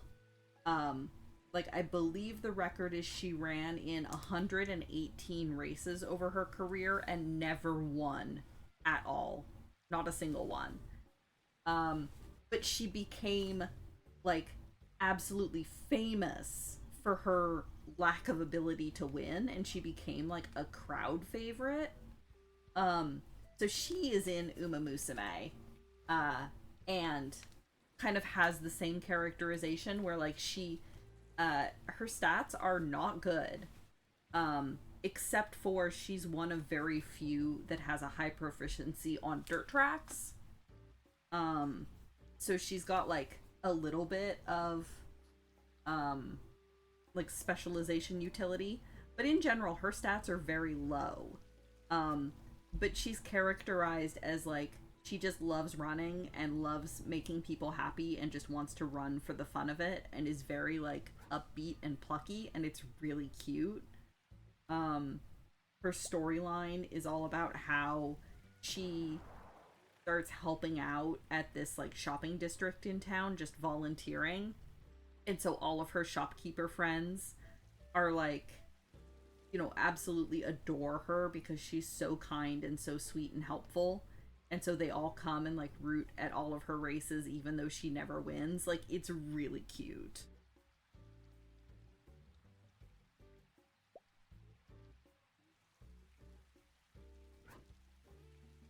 Apparently in real life she was very capable but just wanted to run with the other horses. Like, yay! So she wouldn't want to pull away from the pack. Yeah, exactly. And that's kind of how she's presented in the game as well. She's just like, I just want to run. I just want to have fun. It's very cute. I like her a lot.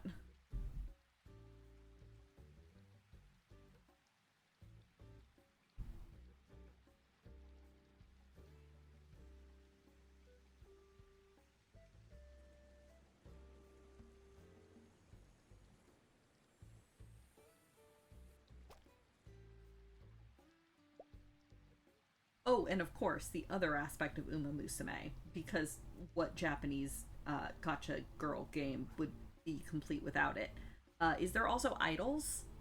So, of course, after every race, there's like an idol concert, and if your Uma Musume places first, she gets to be like the lead singer in the concert, and it's very fun. It doesn't like do anything except give the voice actresses an excuse to sing, but it's very fun.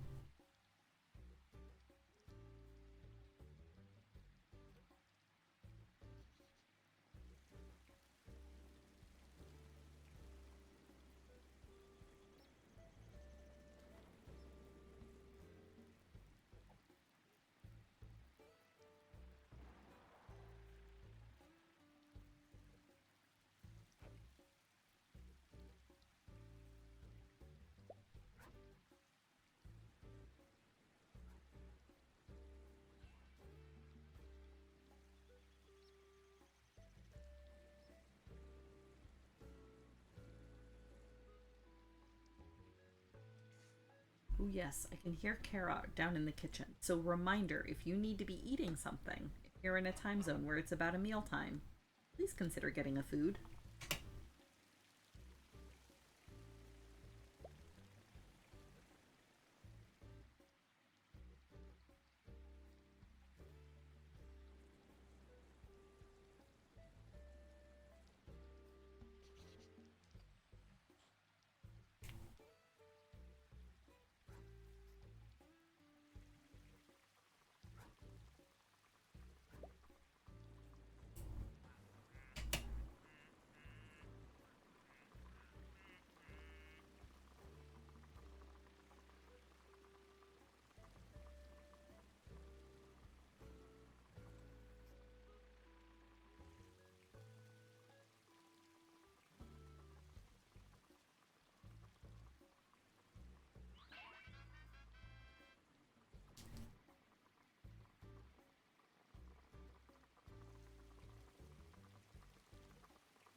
what else exciting happened. Oh, Sarah and I actually put in card orders. Get a bunch of the singles that we need to build IRL the Magic the Gathering decks that we want. Kara's might actually be standard legal when she's done with it. Mine will not be. Because mine has, I want to say, a card from M19, several cards from Dominaria United, and a card from Lord of the Rings. So it is not technically standard legal. But I will have fun with it regardless. It's mostly for just, like, kitchen table magic against each other and jamming with friends.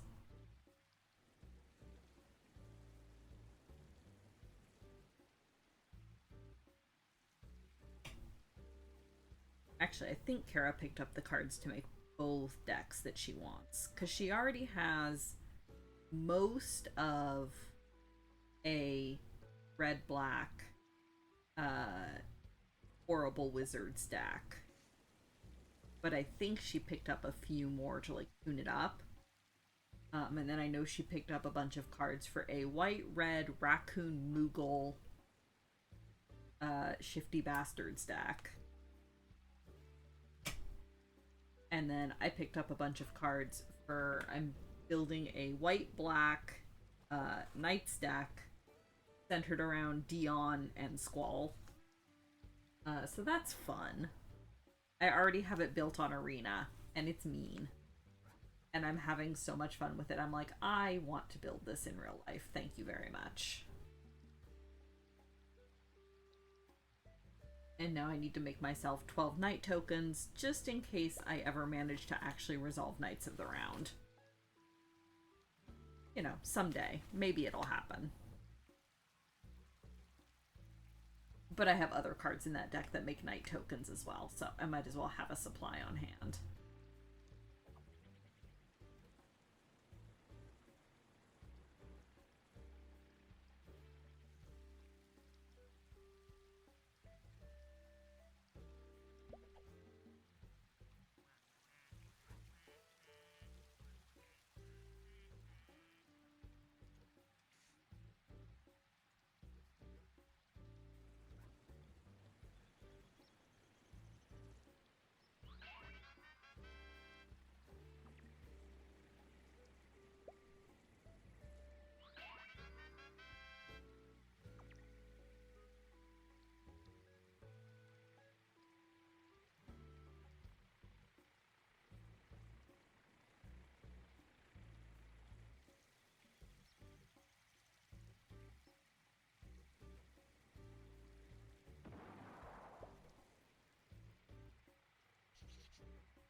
We also managed to pick up a few other cards, like the showcase variants, where we're not necessarily planning to put them in decks, but we wanted the showcase variants just to have them.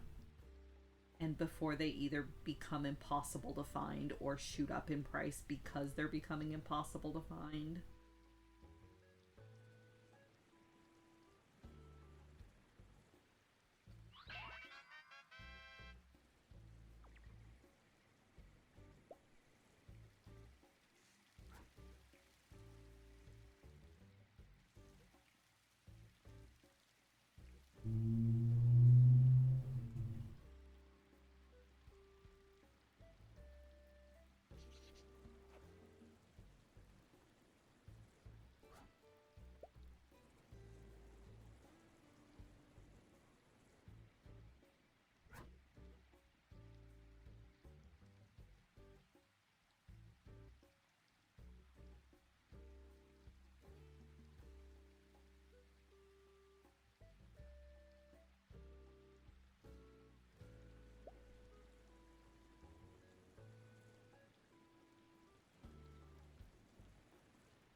Finished your weekly chores before the end of stream? Excellent. Congratulations. Did you also eat lunch?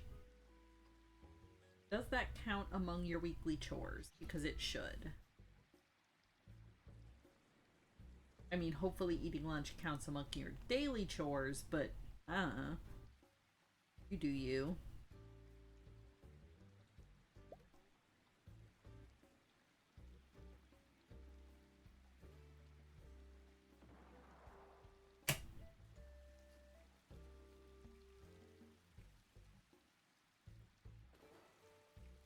That said, I might be ending stream a touch early today. I have one more hexagon to join in, and then I'll probably end stream because I actually am somewhat hungry myself.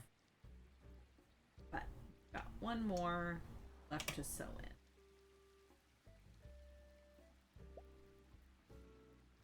Lunch happened at the board game break? Excellent. Glad to hear it.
Ooh, disgusting.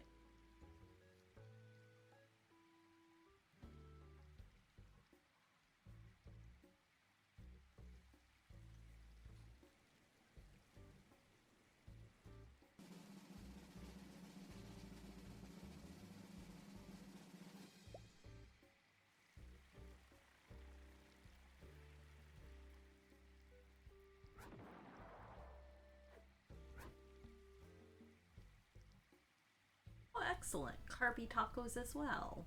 That's so kind of you.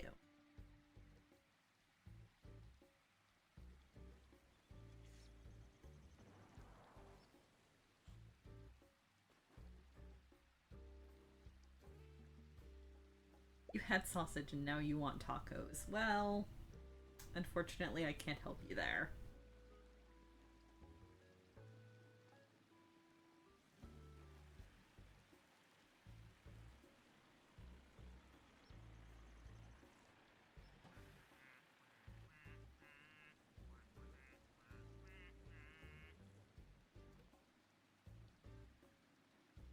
Sorry.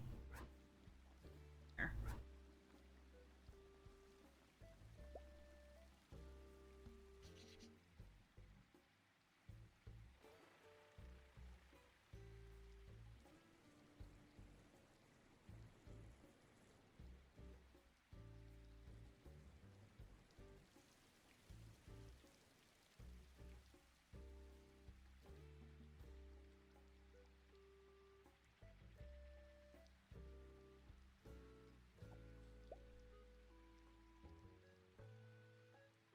is a sausage a taco if you fold a slice of bread around it?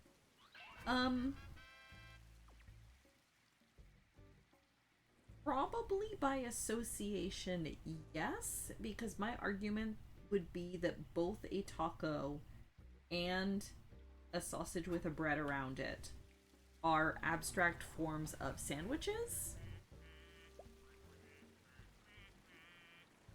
So therefore, if you close your eyes and squint real hard, then yes. Yeah, add lettuce and cheese and maybe a dollop of sour cream